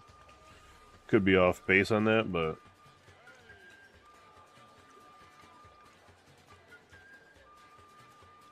I don't need another hobby that's, you know, a big money draw. I already can barely keep up with Warhammer.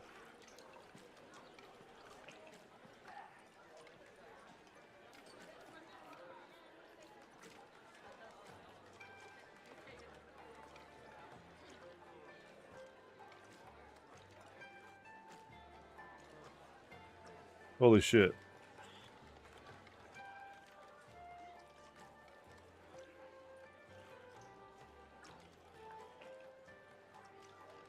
Okay, explain to me how drafting goes. I hear that a bunch, and I don't know what goes into that.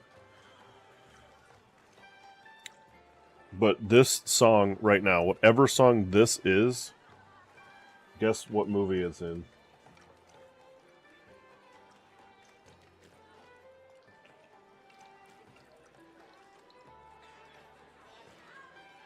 You won't get it, I promise you.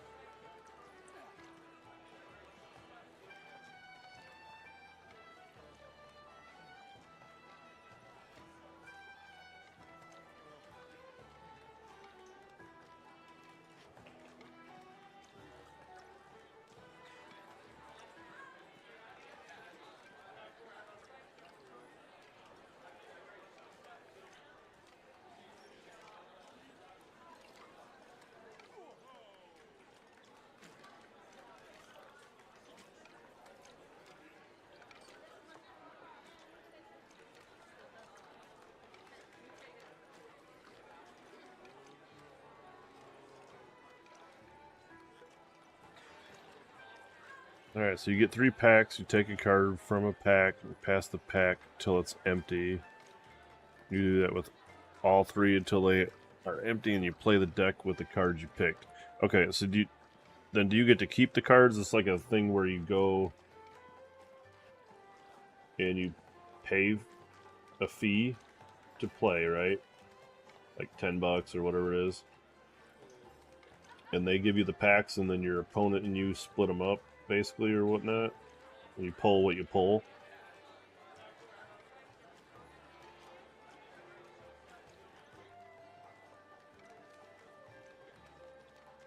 Anyways, this song is from Conan the Barbarian. In one of the scenes, I think, when they get into fighting the snake guy, which is played by James Earl Jones at the end of the movie. That song's playing.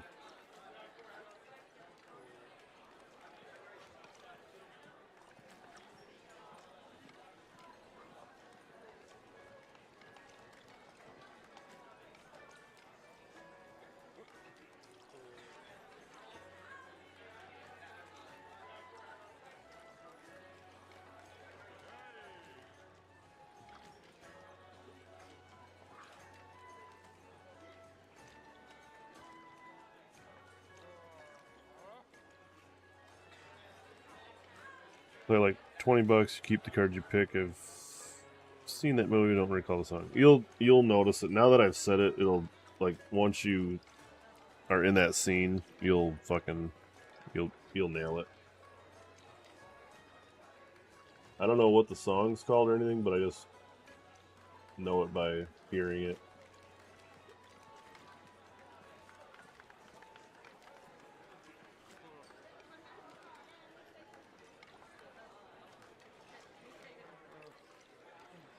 This paint's going fast. All right.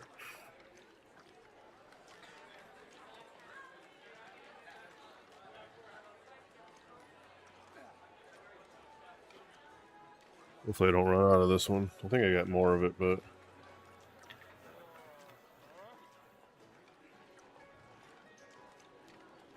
I think I'd bought a few of these just because I knew it was going to be one of those ones I use quite a bit for bases. The army painter, it's called Dark Stone, but...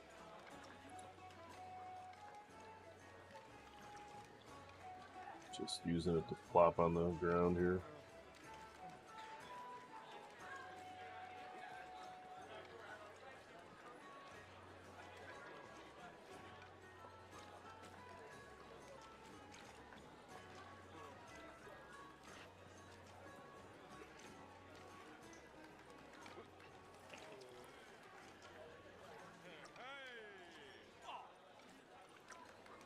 But anyway, I guess I should also thank you for watching on Twitch, because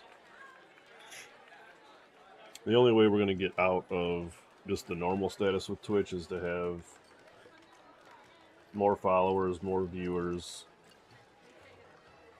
more streamed days, all that kind of stuff. They got a whole criteria that you got to match to move into affiliate status, so that's part of the reason why I'm doing some of the hobby streams too, just to get more hours on the stream. But if it helps, it helps. I don't know. I guess it can't hurt.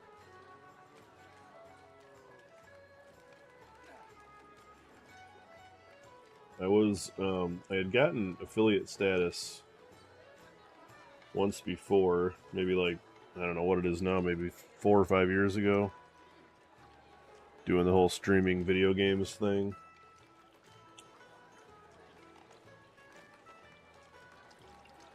And that was fun for a while, but kind of died out for me anyways. It was like, I had a decent following, but nothing like, you know, what I thought maybe it could turn into. So at some point it just kind of faded away, and the importance of things to do.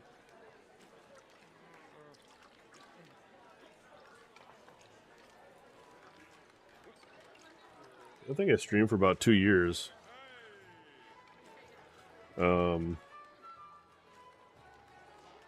Fairly regularly. Probably like 2 or 3 times a week, I think.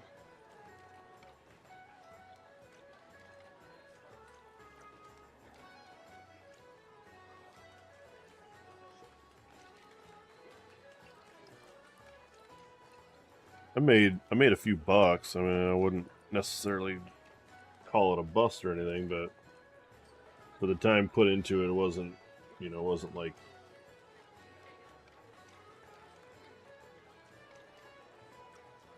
it didn't equate to the time you put into the money you got back from it. But maybe all in all, over the course of 2 years, I might have made $600 or something like that.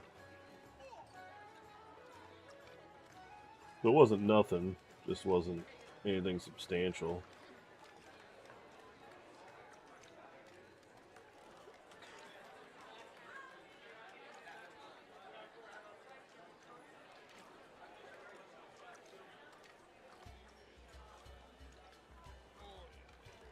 It was quite fun, though. Give me that. Met some cool people. Played a bunch of, mainly WoW. World of Warcraft. For all you guys that don't know what it is.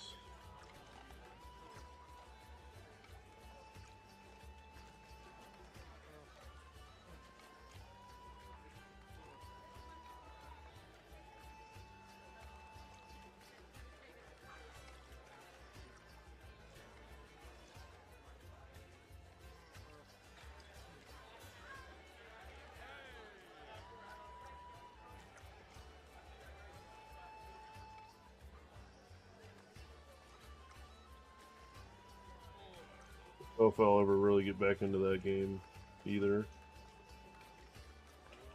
Sunk a bunch of hours into that game before. Like, way too many to count. It used to be like,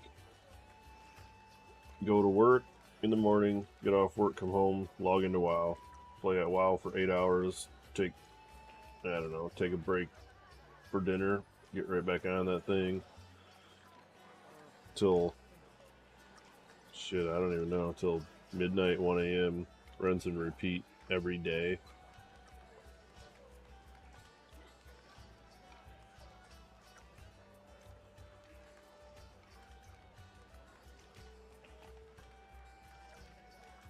So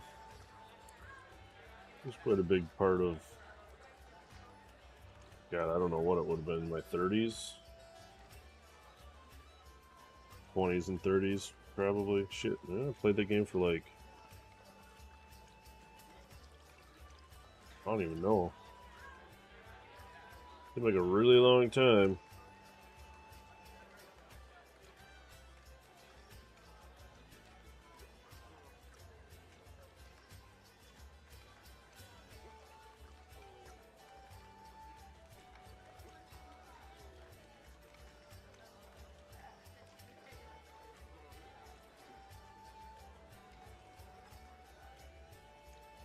Alright, I guess that's good enough for that game.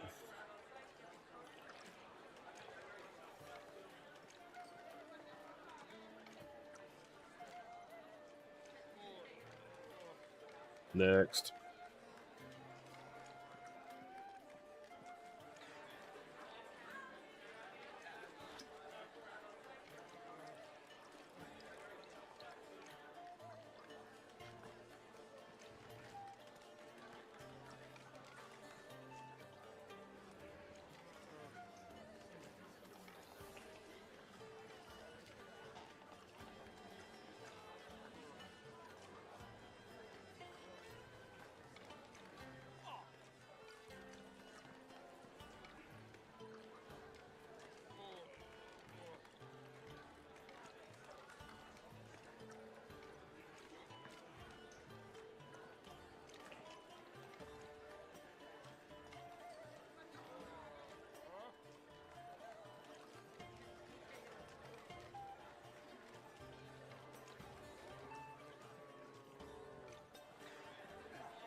One day I'll learn, like, painting vases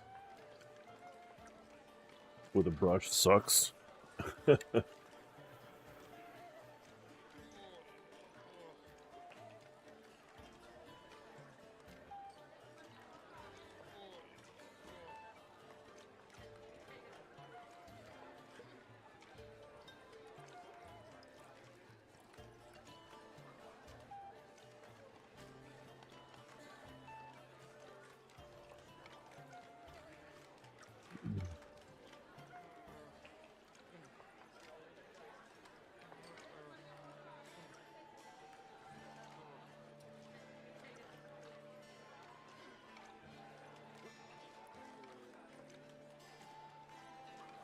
Shooting this through an airbrush would be so much more enjoyable, I think. Again, this could be part of the reason why I'm a slow painter.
Tedious basing.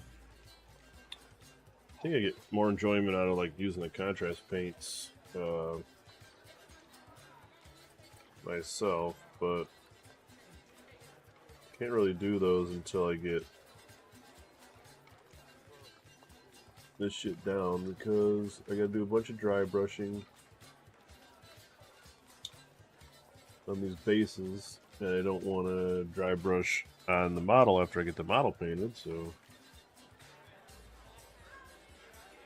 maybe there's a better step into doing this, but no one's shared that with me yet, so.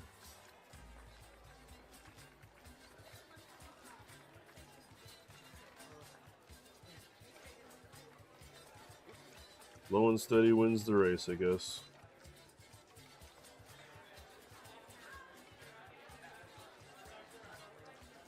Of course, you're out of time, and you got a tournament in 2 weeks.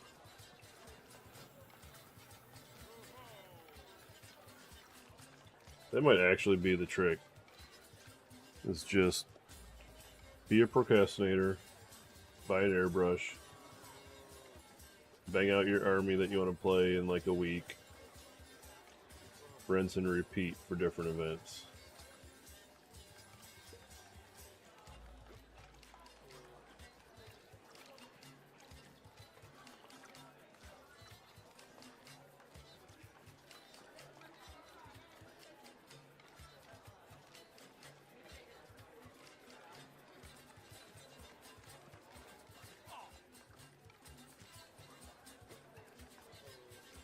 Even here, I'm just kind of slapping this stuff on and mushing it around. You're a 6-foot painter? I don't know what that is.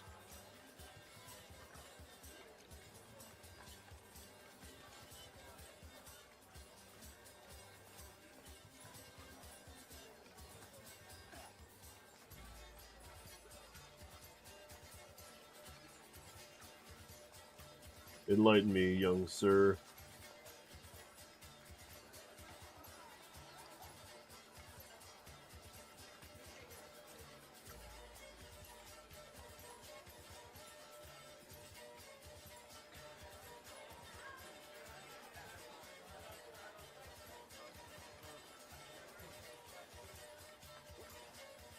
Oh, if it looks good from 6 feet away. Yeah, I know. I get it. I've heard it before. I just couldn't remember exactly what the reference was for.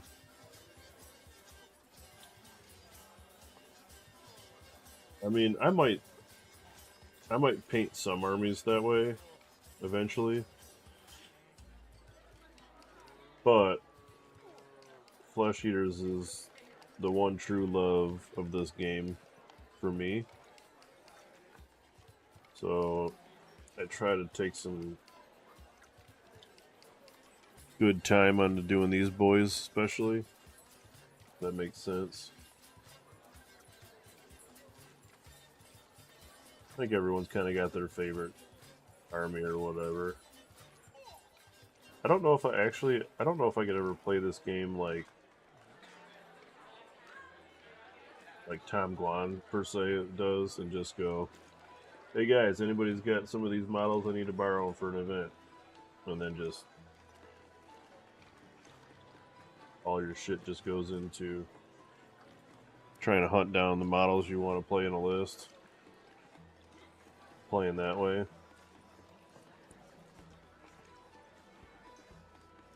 think that would be enjoyable either, for me anyways. Alright, one more little idiot to go.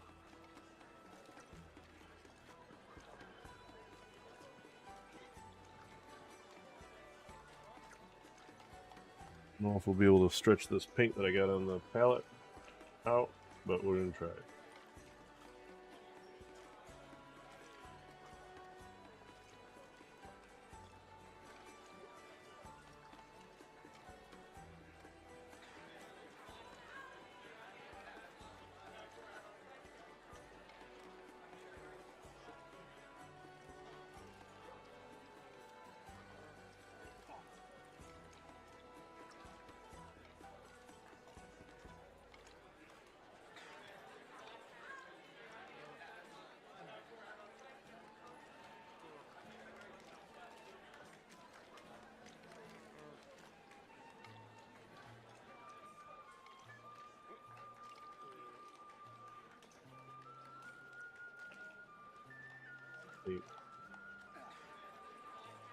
That little bit's not going to cover this whole thing.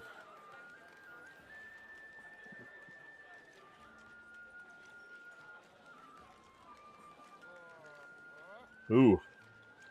My beer's getting warm. I almost forgot I had it down here.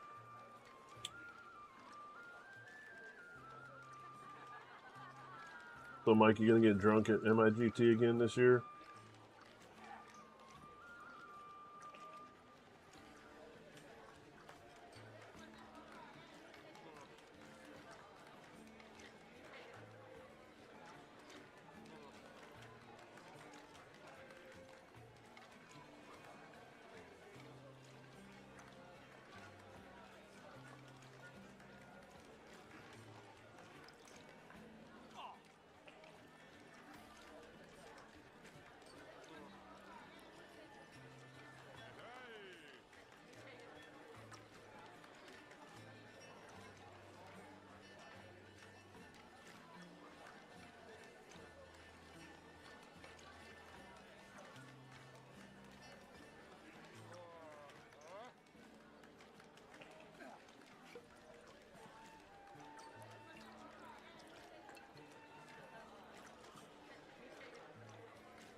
Play with. That's why you got to condition yourself, man. Just because you play worse last time when you were drunk, that's what you need to do on like TTS. Have a few drinks, load up TTS. It's all about conditioning, man. Whether or not you're serious or not. Sleep. Oop, that's probably too much paint. God dang it. Sleep deprived is one thing. You want all your drunk games sealed? That's what I'm saying.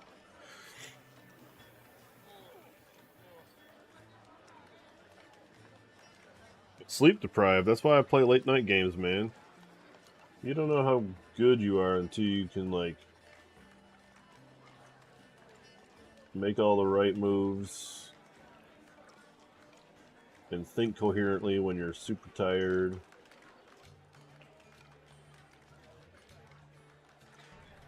It's all about conditioning the mind. You can be good all you want, like completely sober and wide awake.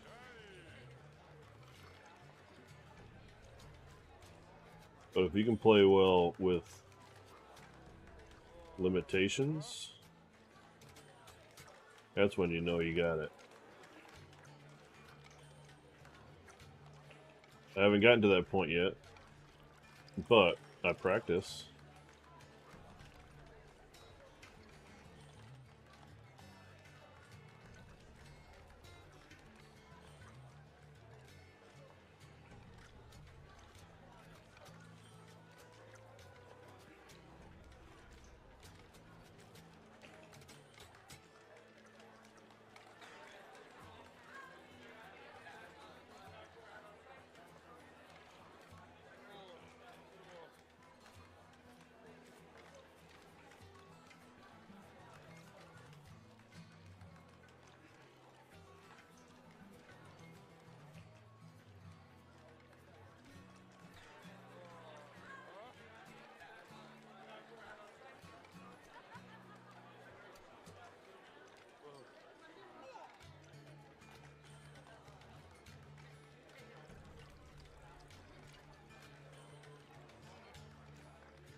Hey, look, I don't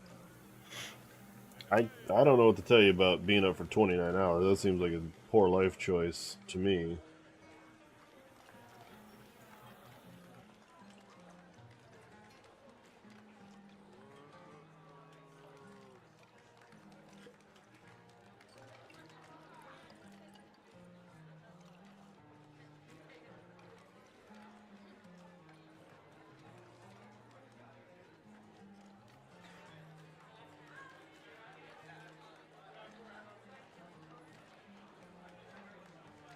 I would say if you're going to Nova again next year, fly out one day earlier. That way you'll know if your flight gets canceled that you can take a day to drive out there first. That would be my suggestion.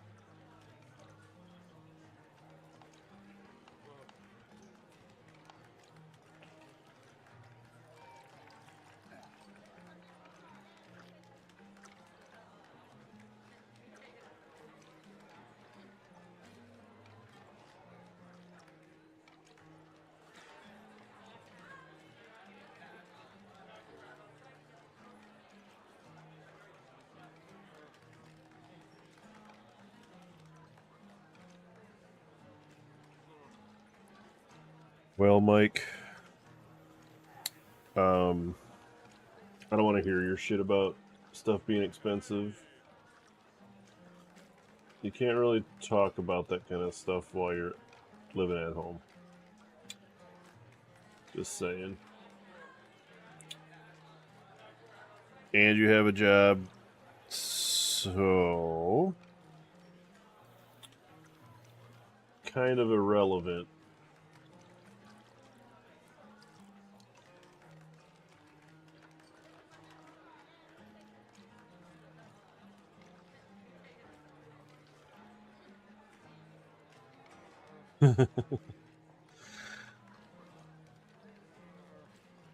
Well, I mean, at some point, yes, you'll have to move out.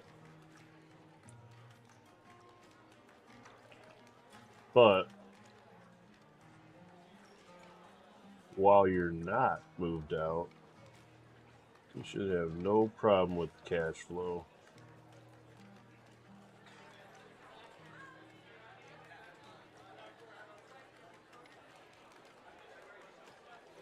Now, if you're working at that job that makes you travel and you're paying you peanuts, that's a different conversation.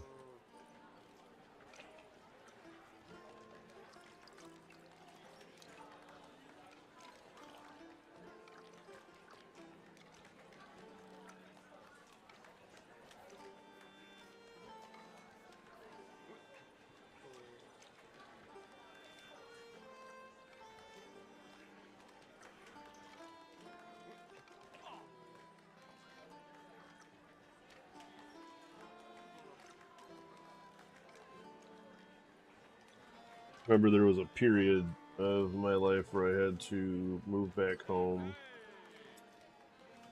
and I was living there with, an adult job, and it seemed like money was no object for a lot of things.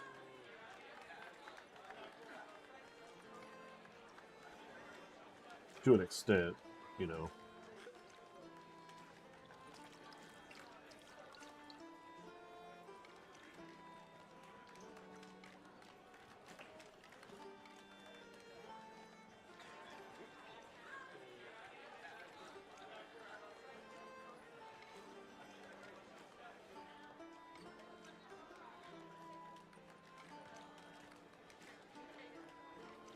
I think that's good enough for the bases.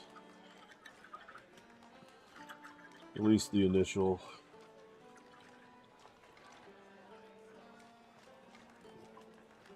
Might have just noticed the spot I missed.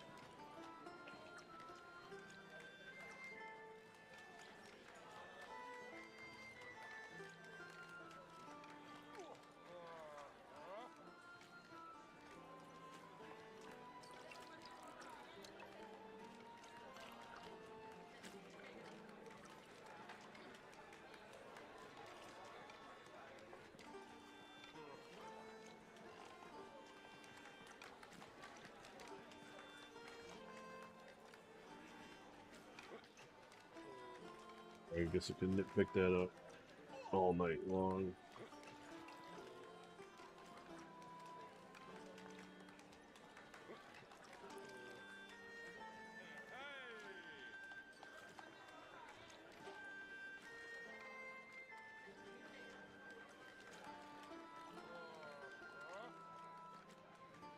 Oh, you're talking about, like, buying a house? Is that what you're trying to do?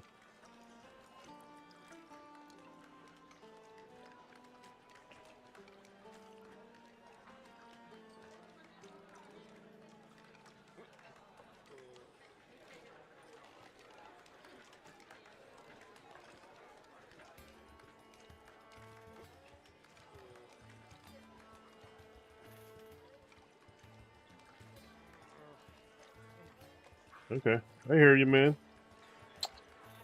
And I understand that also.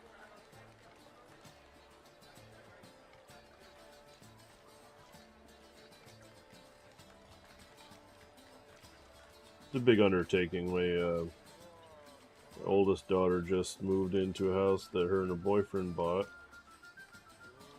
a couple of weeks ago.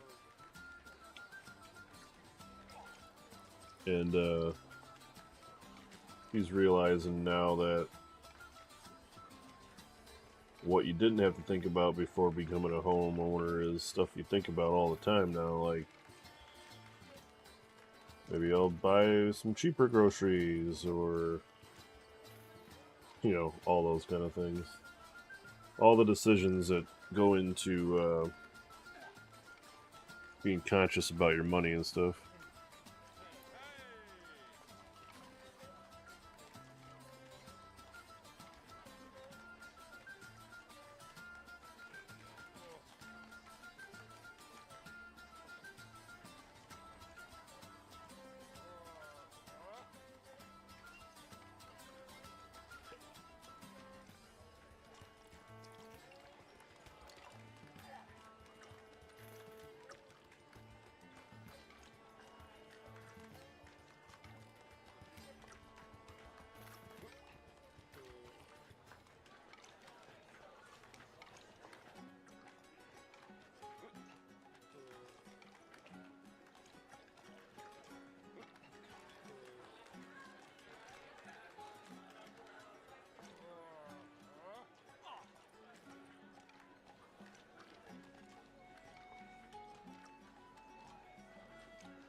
Look at the edges of all these guys, make sure there's no white underlying. It's always going to be a spot where you go to paint your highlights and stuff and realize, oh shit, I missed that whole part right there.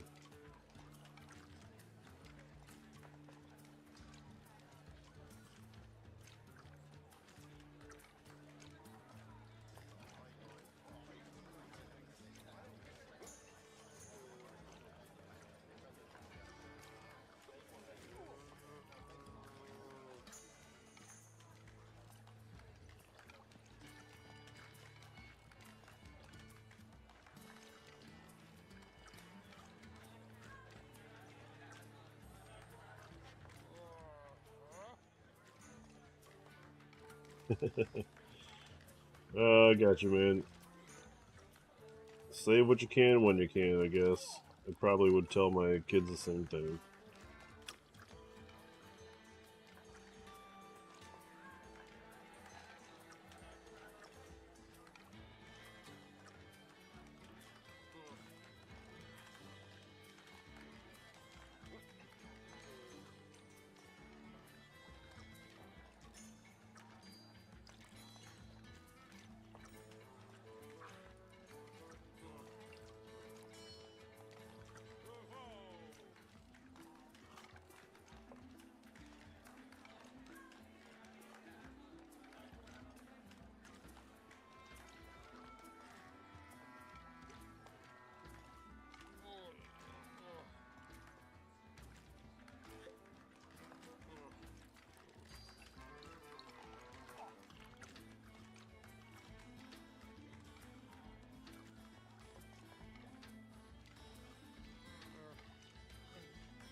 Have you talked to Luke about, is he gonna run Nurgle at the GT for like the actual GT, or just is he just bringing Nurgle to play with me in the doubles?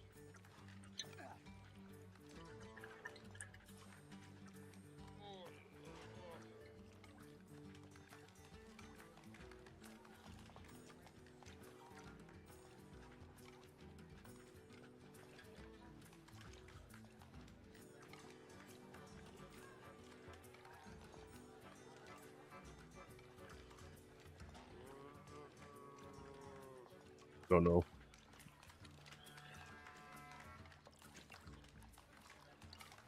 I know he said he had talked to you about what you thought he should. Come on, motherfucker. What he thought he should play with me with Feck, so.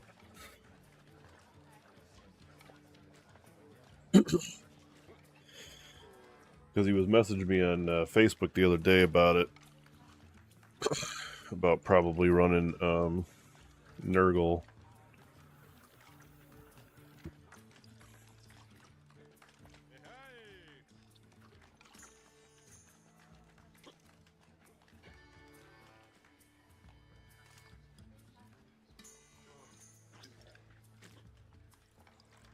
Wow, Josh liked my post.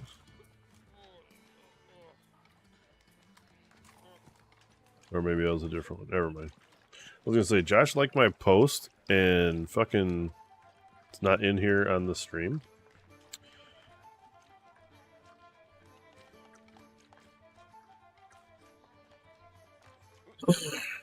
Tell him to play Night Hunt. Yeah, it probably would be a pretty safe bet. Probably be much better than Nurgle.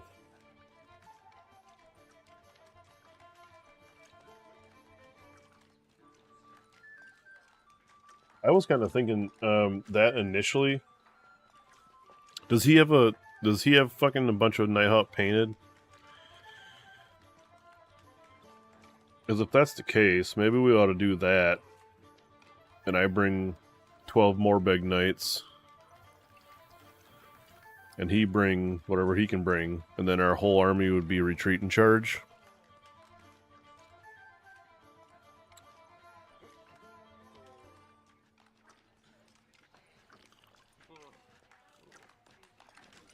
Let's see. I don't know.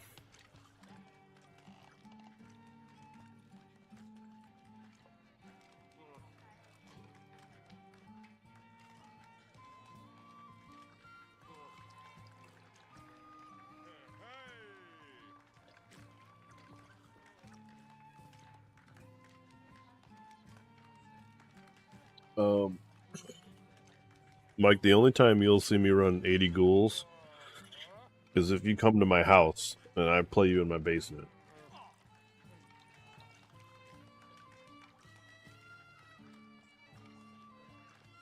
Because I'm pretty sure that that game would take me 5 hours to play. If I had to move around all those little idiots.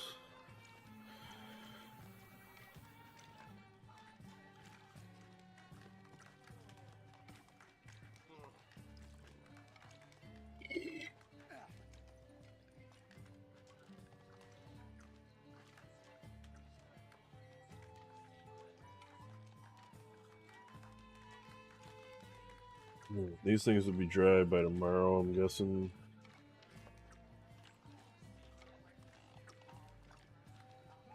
Then I can reprime those. Along with the base on this dummy.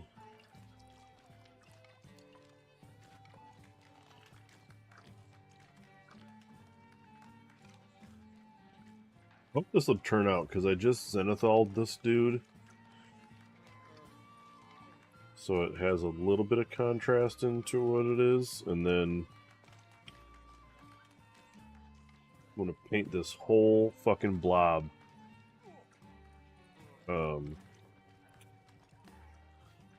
with blood effect paint.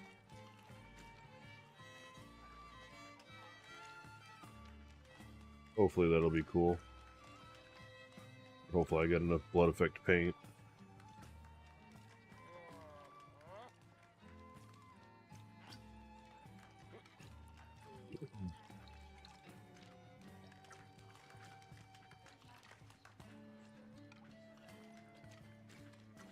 Yeah, I promise you it'll take 5 hours.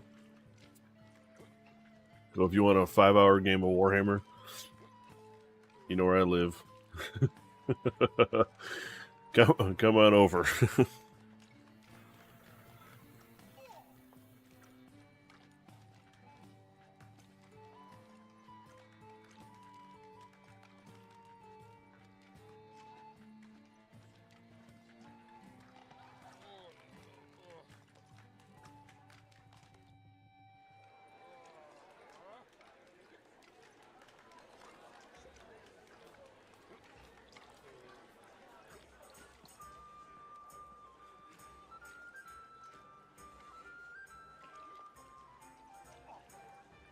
We gotta play a game with Rick easy. Okay.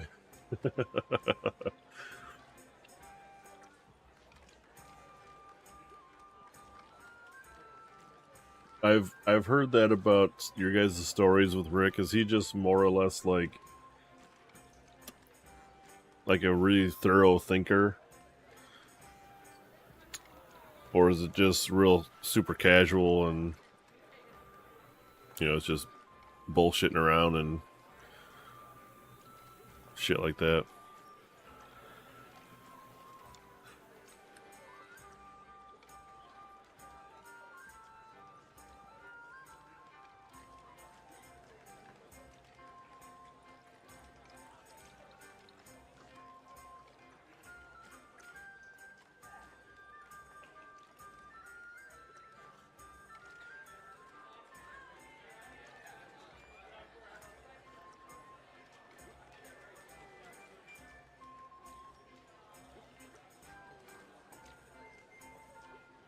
Yeah, so combination of everything, really. Thanks a lot. A lot of bullshit. Yeah.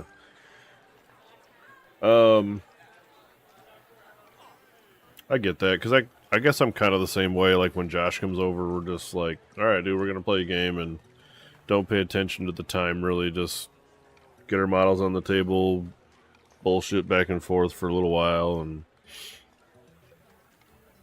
whatever, Typical basement hammer. stuff.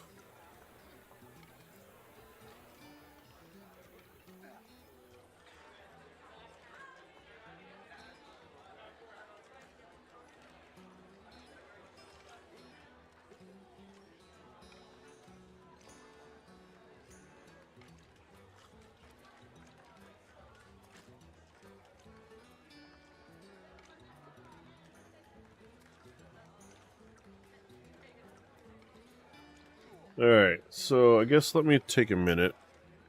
Because I don't think I'm going to get started on another chunk of this project right now. But I am, however, going to take a look at 1,000 points of Flesh Eater Courts.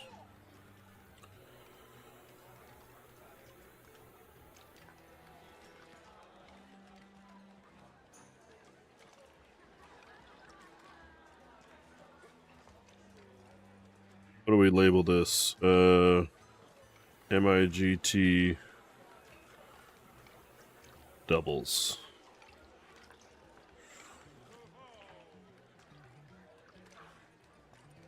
Alright, so if we go with the route with Usharan, what are the limitations of 1,000 points? Are there limitations?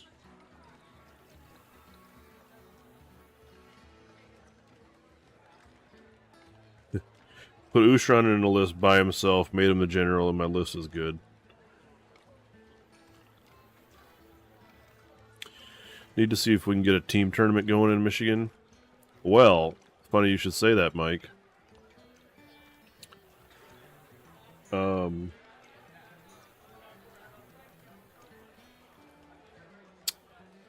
Probably safe to talk about here on a hobby stream.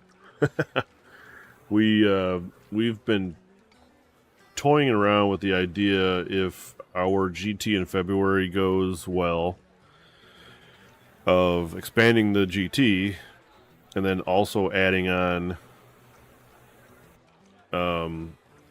like a day, maybe do like a doubles event or something like that to that. But also, you know, if that takes off, if our regular stuff takes off, we did talk about doing like regular GT in February, which will keep that, I'm sure. And then picking another month in the year where we could run a teams event as a separate GT.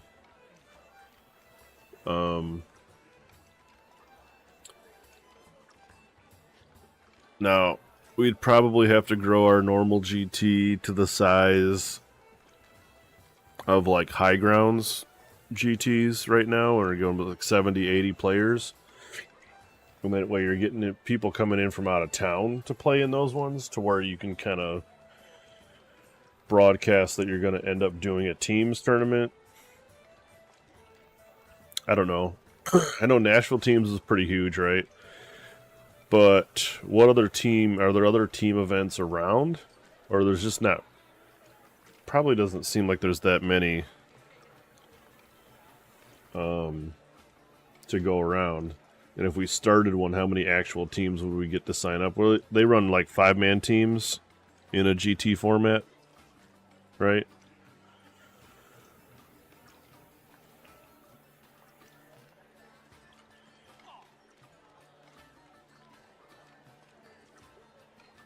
Oh, okay, North American Masters is also a team event. And that's what, next month? Something like that.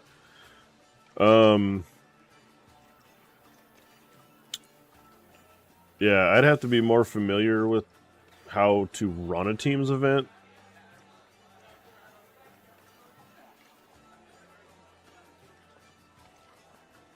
And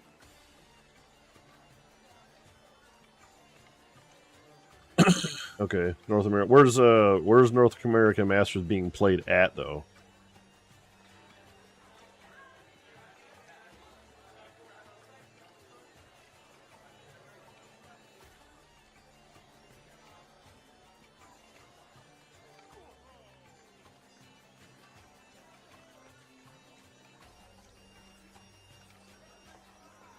Boston. Is it always going to be in Boston? Or are they just going to keep changing the city around to be weirdos?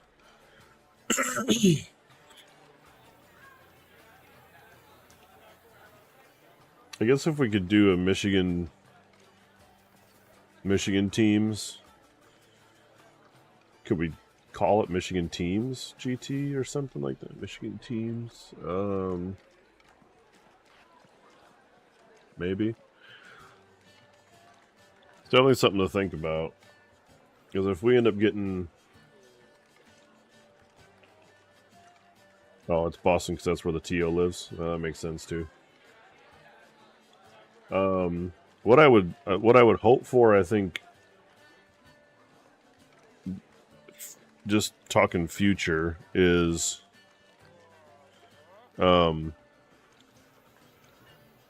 probably finding a place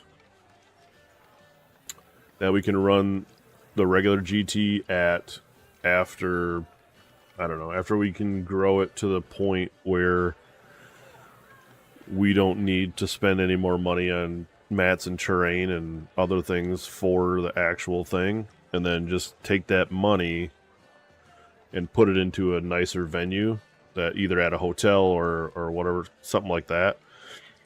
Because once we have all like the material things we would need, then it just becomes like, can we find a nicer place? Is the nicer place more convenient for attracting out-of-towners? And if we can establish a player base that loves coming to those tournaments, you know, then maybe we can try a teams tournament style and try to get some teams in for that. Ideally, that would be the progression, I think, of how we do that. At least in my mind, anyway.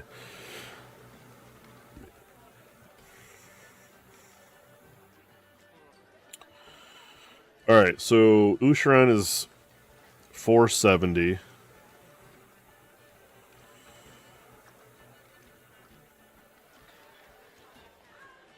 We're going to run into points issues on this. More big knights. Reinforced. Puts me at 810.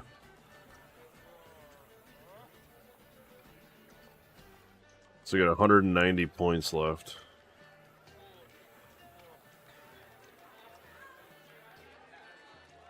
That is not much at all. 190.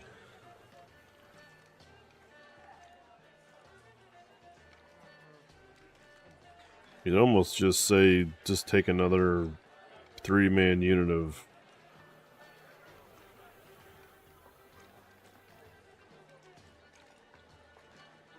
more big knights.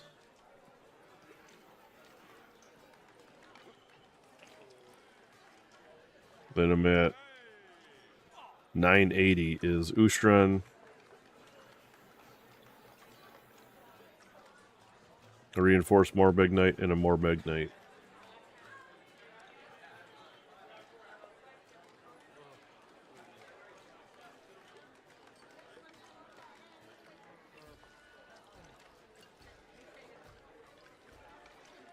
I don't know, man. Ushran's tough to put in a list for 1,000 points because he's almost half.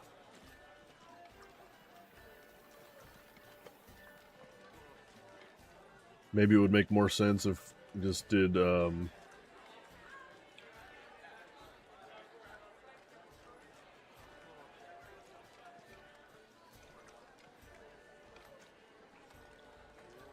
you posted that picture in the Discord and you didn't even say you posted it? Okay. All the black.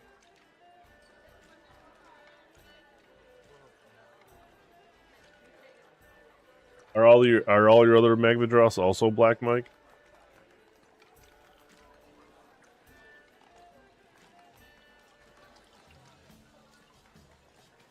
Or have you done all of them different?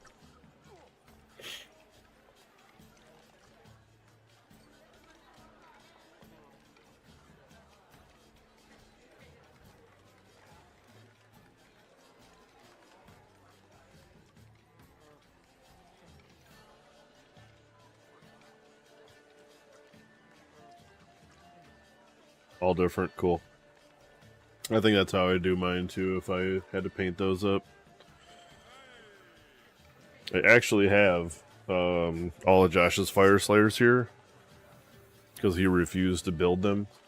And I built, let's see, I'll count the boxes.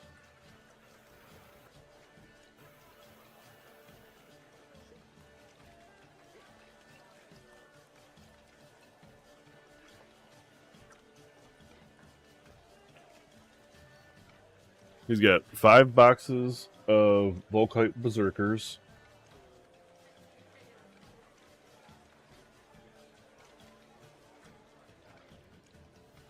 Five boxes of Hearthguard.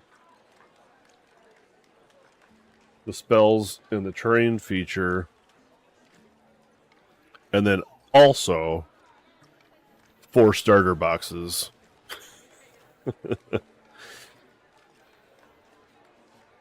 That I have built all of that for him, minus like 3 starter boxes. I got to those starter boxes after building all those little fucking idiot dudes up, and I was like, oh my god. I can't build another Fire Slayer. Yeah, well, the problem with Fire Slayers is I don't think that they're... Oh, my camera froze again. I don't think that they're that bad, probably, to play. But I also don't think, like... I would probably play, like, just all Magma Draws if I was playing that.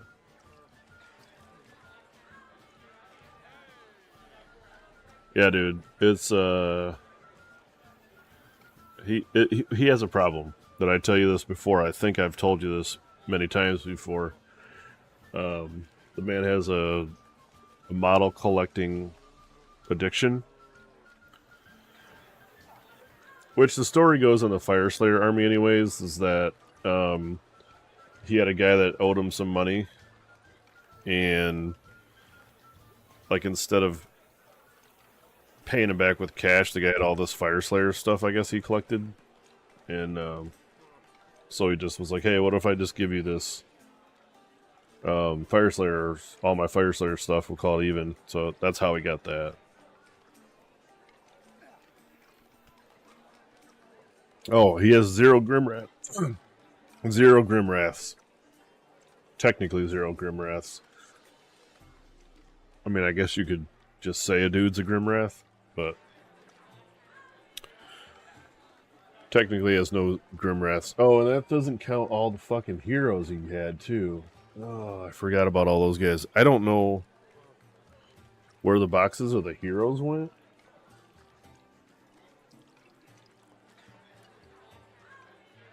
It must be mixed into something somewhere. I don't know. Or I threw them away because they were in those clamshells. Probably. Oh, yeah, but Mike, that's not my army.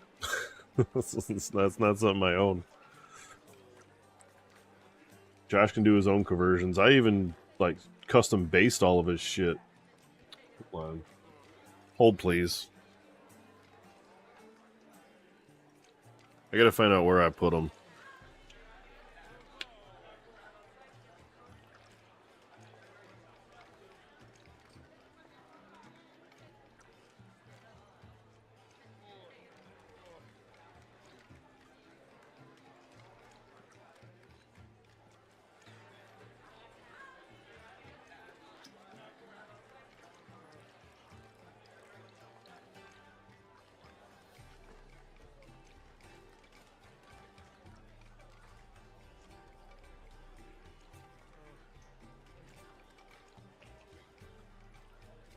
Alright.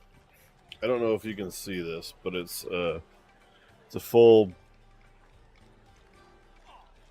12 by 12 plastic bin. And it's full of all the little dummies. Maybe I can get this on the other camera.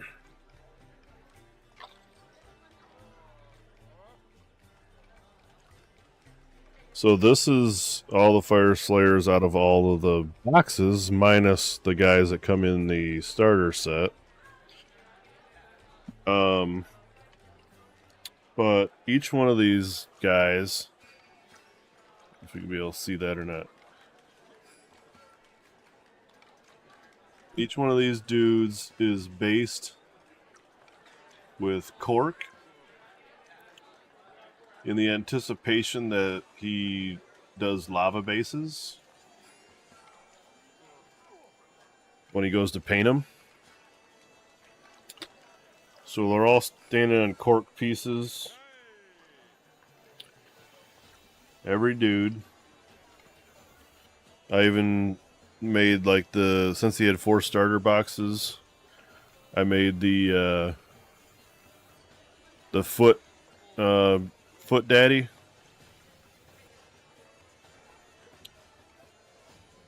And I'm sure I did the other conversion, the conversions you don't have out of the starter box. I don't know what the fuck he's got all in here. I don't know the names of all these dudes because they all look the same to me. But he's got a shit ton of heroes.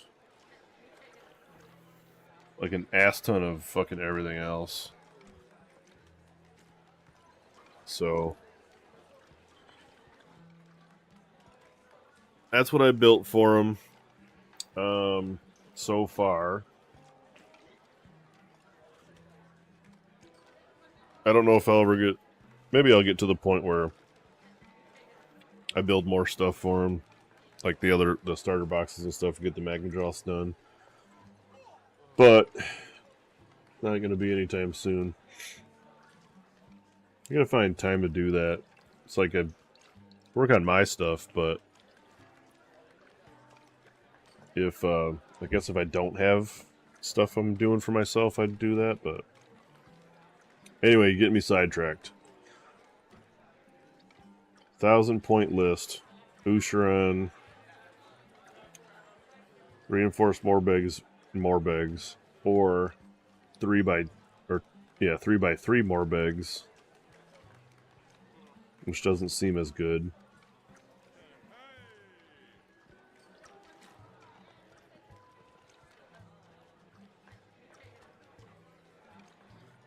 And all of that would be in the General's Regiment for 1 drop.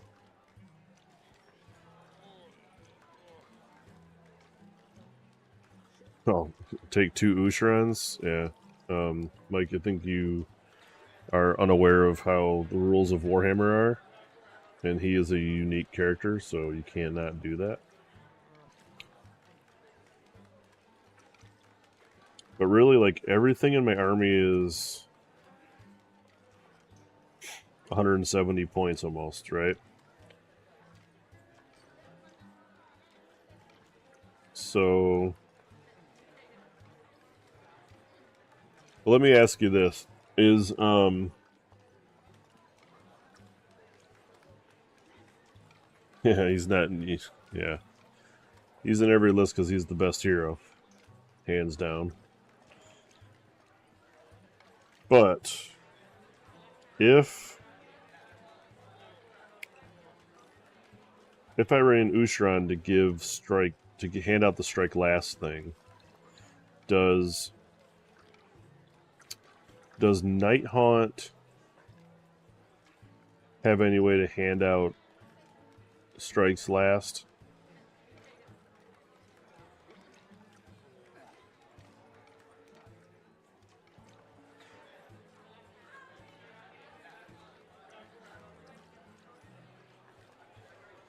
Because we could take Usharan and push him into the middle of the table and make other people's armies strike last with, a bunch of MSU Nighthaunt fighting first.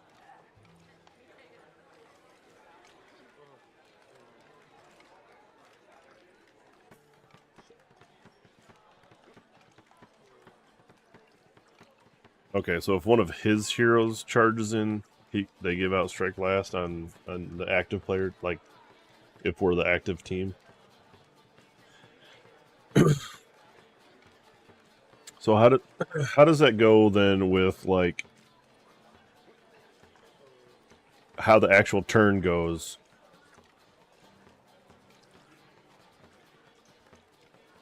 Ooh, that's fun. Night Haunt Cav give -1 rend. Or -1 to save.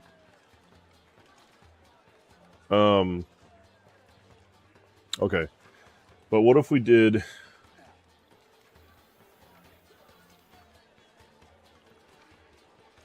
I lost my thought.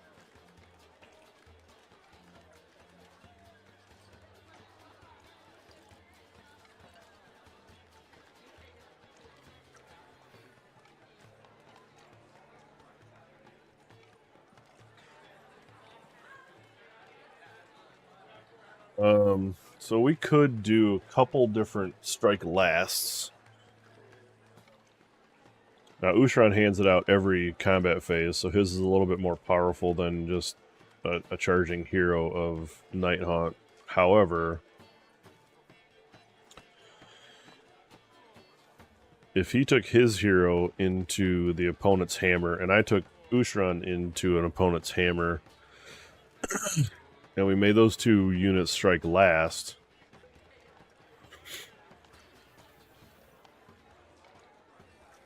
that could be very good for us.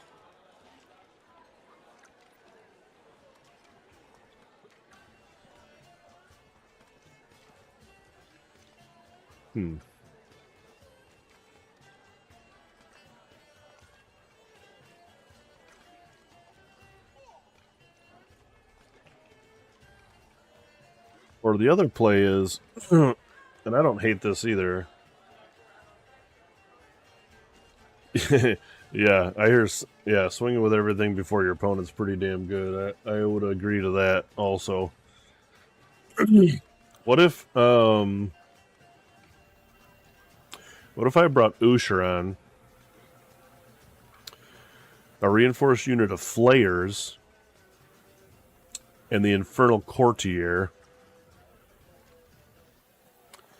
Usharan hands out strike last.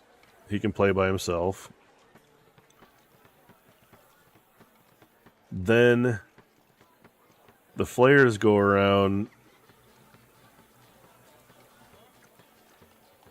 and stand behind the Night Haunt Cav and shoot into anything that's got -1 to save, so they'd be effectively Rend 3 shooting.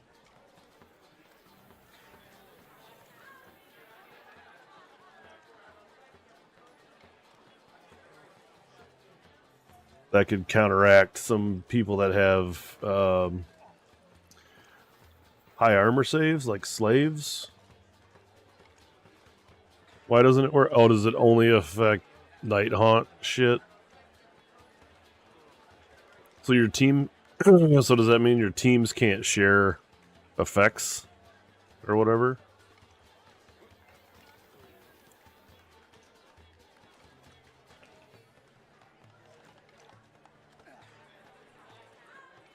Oh, just because... Okay, I got you. Because it's after the shooting phase. Okay.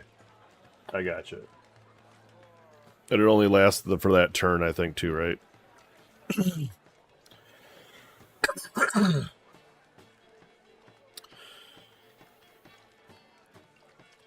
Yeah, I don't have anything other than Usharan that's Rend 2 melee.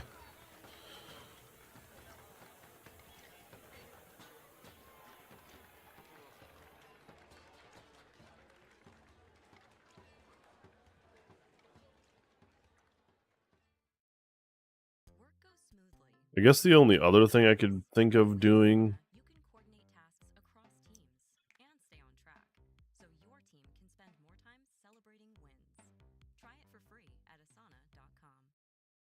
Yeah, effective Rend 2 horrors. Always being damaged too, with a boatload of attacks. Although it'd be the same type of scenario with Morbeg Knights, right? So they'd be Ren 2. +1 damage on the charge. They're always going to retreat and charge.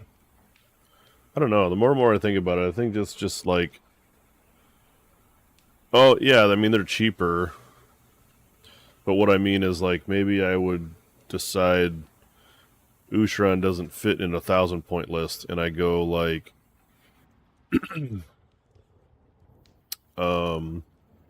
Here, let's do that. Let's take out Ushran.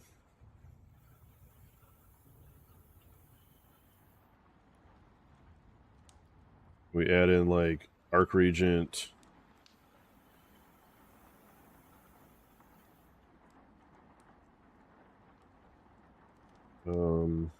What else will we be able to add in there? 300 points.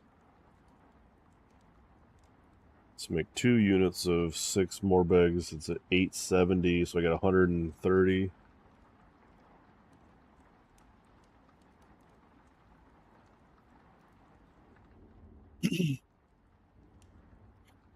I could bring a Meryl Scroll Herald.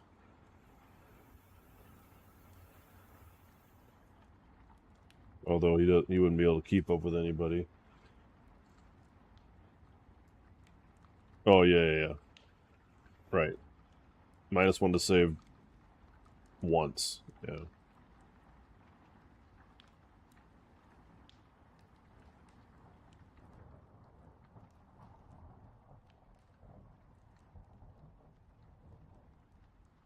Oh. Royal Beast Flares or Crypt Guard.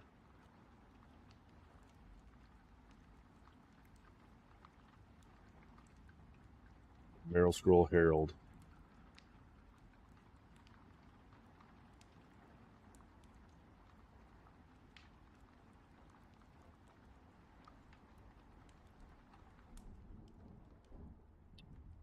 Well, this could be better. Maybe I just do 6 more Begs. Add in 6 Horrors. 830, got 170 left.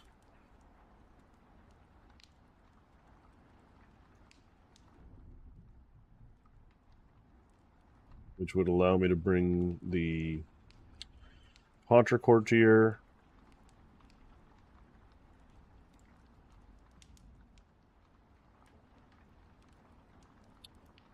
Or if I decided to do another regiment.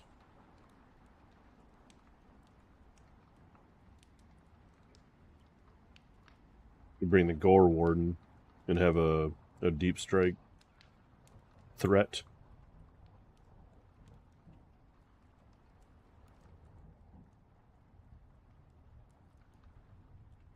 Can Night Hunt still keep their stuff off the board to start with?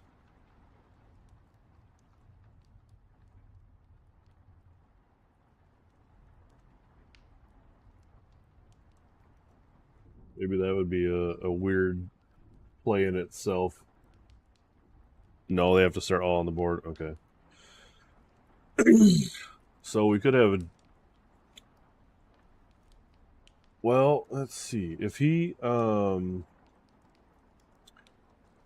brings those Dreadblade Heralds, I bring the Gore Warden. We can teleport whenever we want, basically. I could deep strike the Morbeg Knights with my Gore Warden.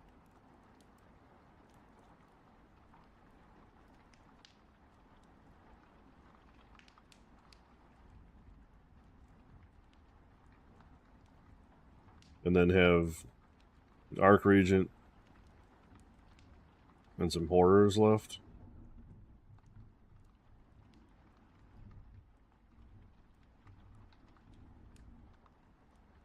$1,000 points is tough, man.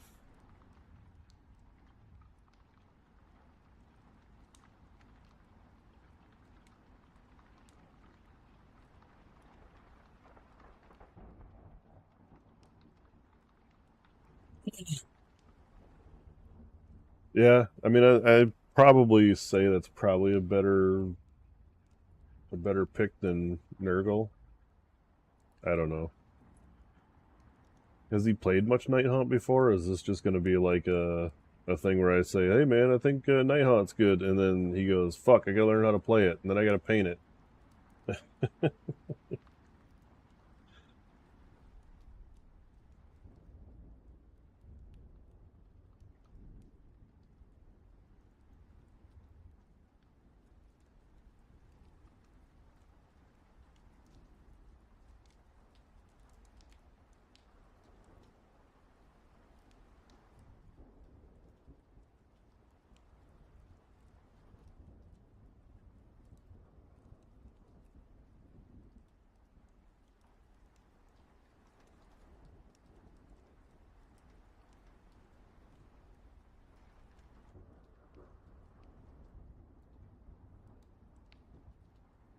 How hard could it be? Just push forward and win.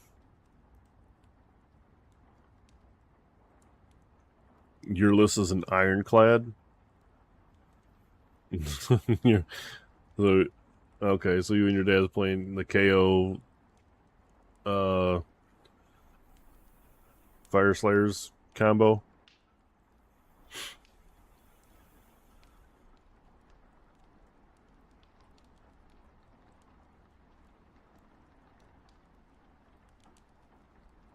Okay, I was like, man, is it raining out? No, this is fucking damn music we got going on here.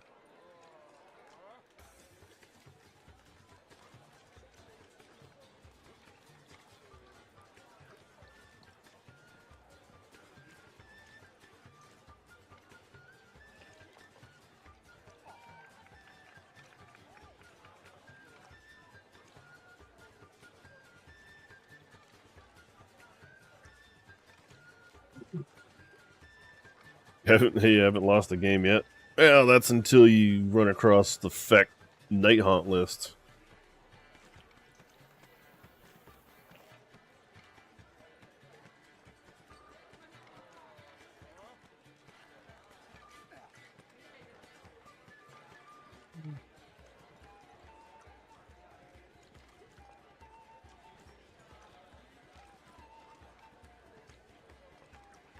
I think the only problem I have with this kind of list with the horrors and the morbegs is like I don't have a courtier that plays with them.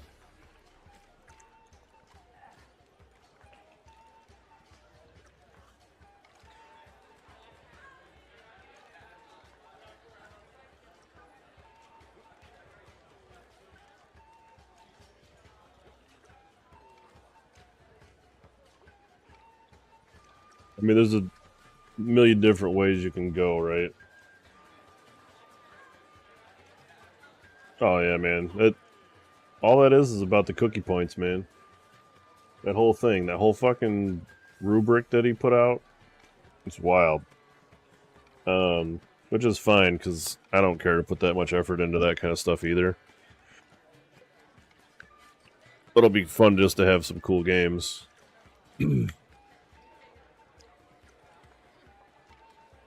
So,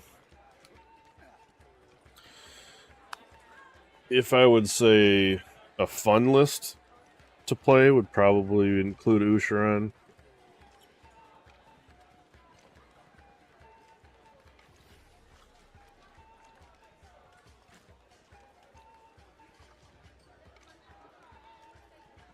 That would leave yeah,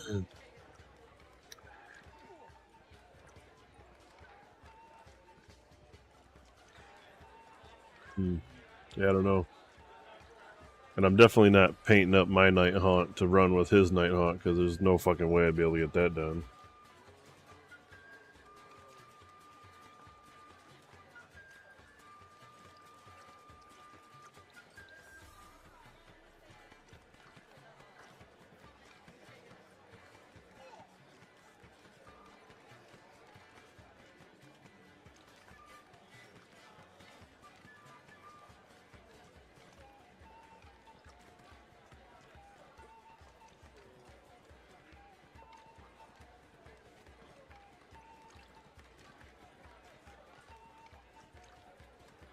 Yeah, well, I guess technically that would be the way to go. I have an idea how I want to do mine, so and it's mostly that. It's mostly like prime it all white, throw on like this obnoxious loud green contrast paint, and then the only other thing I would do is paint a dark base and put like, I don't know, pink or purple tufts on it or something like that. In my head, that's the way I would go, I think.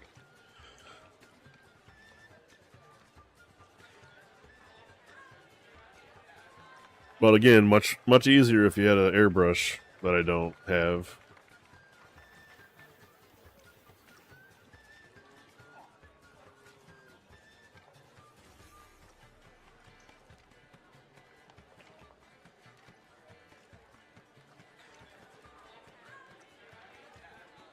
So I don't know.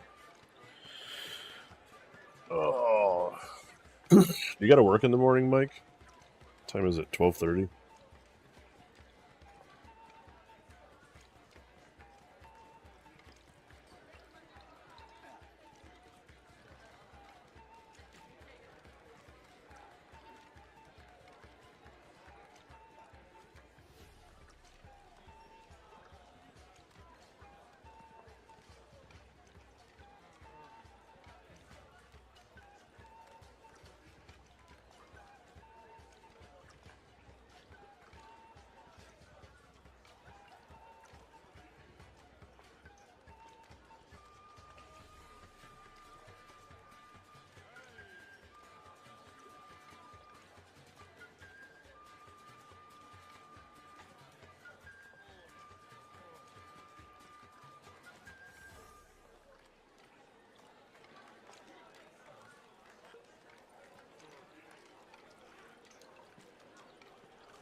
So if I run Ushtran, it's almost like you have to run Ushtran and then you have to run...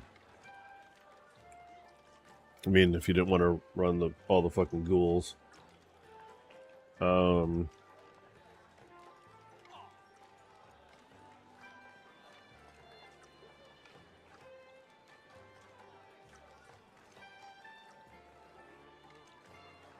in this...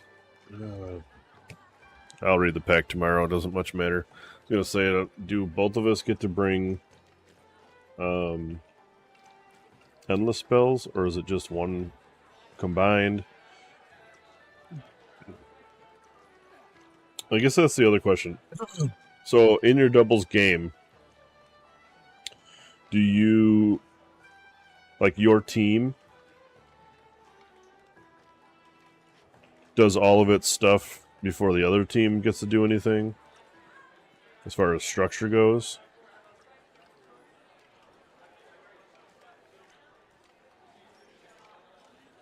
So, I do all my hero phase stuff, Luke does all his, our turn over, I move all my stuff, Luke moves all his stuff, turn over, that kind of thing.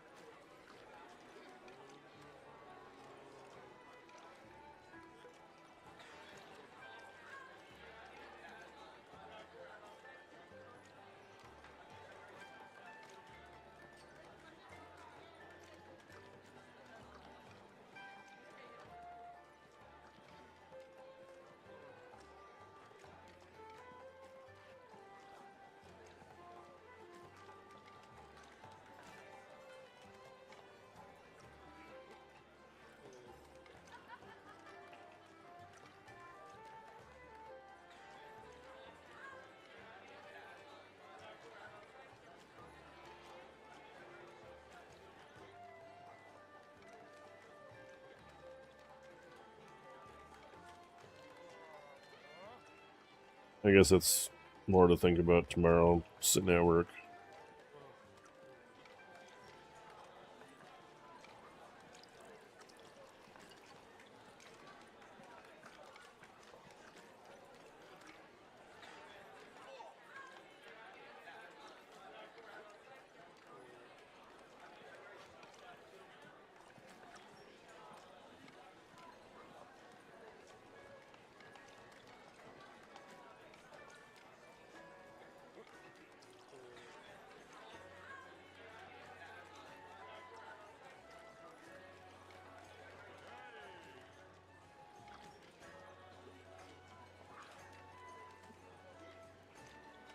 I think we'll cut this at the 4-hour mark. So we got 6 minutes left on this stream tonight.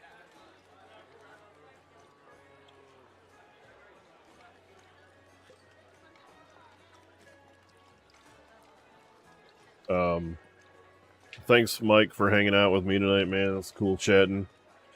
We had a couple, actually 3 new followers, including Mike. Well, Mike being one of them. Fireflyers and Belly both followed the stream today, so cool beans for having a couple new people following the channel. I think that puts us over 30 now. So I think the goal, one of the goals is 50 followers, so somehow if we can ever get to that point, that'd be cool.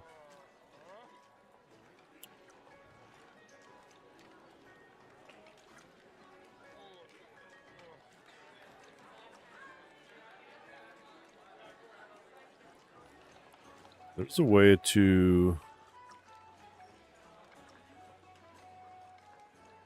creator dashboard.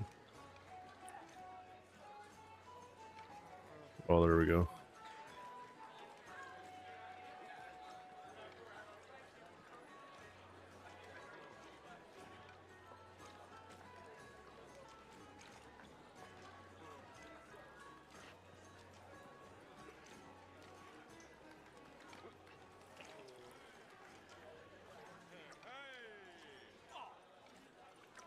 Yeah, we're at 30 followers exactly right now.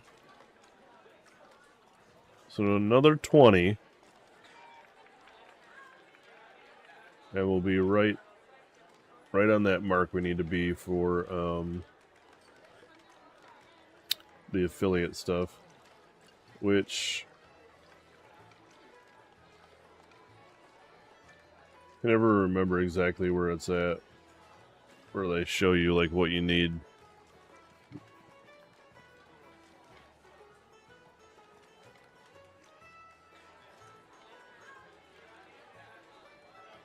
Oh, I know it's around here somewhere. Achievements, maybe. Oh, there it is. Path to affiliate. 50 followers. Stream for 8 hours in the last 30 days. That's easy. Stream 7 different days in 30-day period, which is what we're going to struggle with unless I keep doing hobby streams.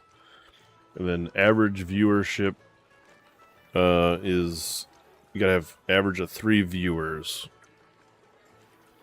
per hour or whatever. Average on 3. So it's gonna be hard with the Warhammer category, just because they don't draw, like, if you're going on Twitch, you're not typically watching somebody do your fucking painting streams or whatever. At least not a lot of people anyway. Yeah, we need to fucking pad our numbers like fake bot accounts and just follow ourselves. Nah. Ain't no point in doing that, man. Maybe like once a month I'll have to get on and play Fortnite or something. That might do it.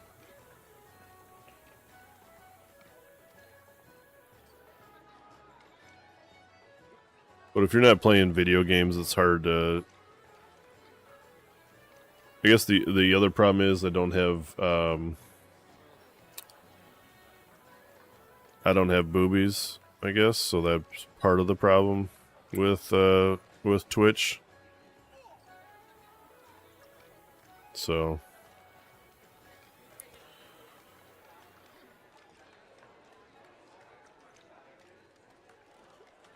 but we'll get there eventually, man. Eventually we'll get there, I'm sure.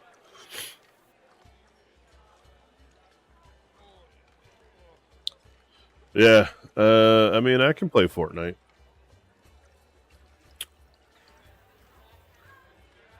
I'd rather probably play TTS, and do some games like that and do some battle reports. But those also won't get the viewers, at least on Twitch, I don't think. But you never know.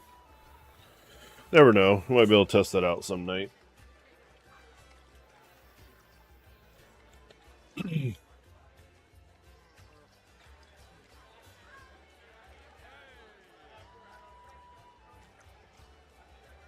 But yeah, okay.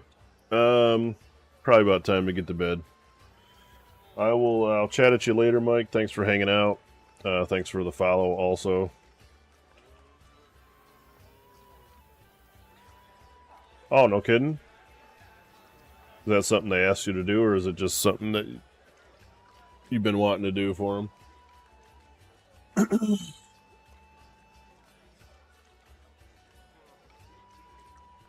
be fun anyway, though. Could we, me and you play, record the game, and it would be double dipping?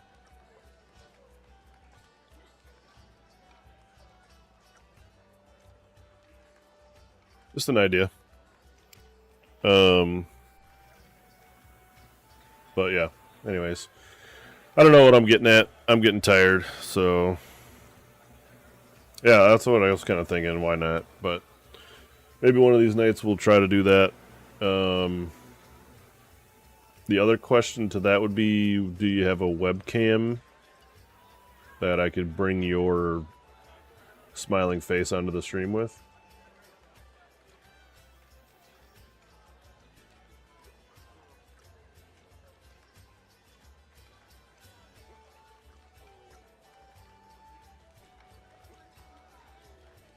If not, we've you got your computer camera on a laptop, I'm assuming, maybe? That would work. Sure, that would work.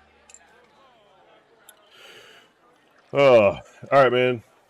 Take it easy. And like I said, I'll chat at you probably tomorrow. I'm sure on some Discord somewhere or whatever. So, thanks for hanging once again. I'm going to bed, guys. So,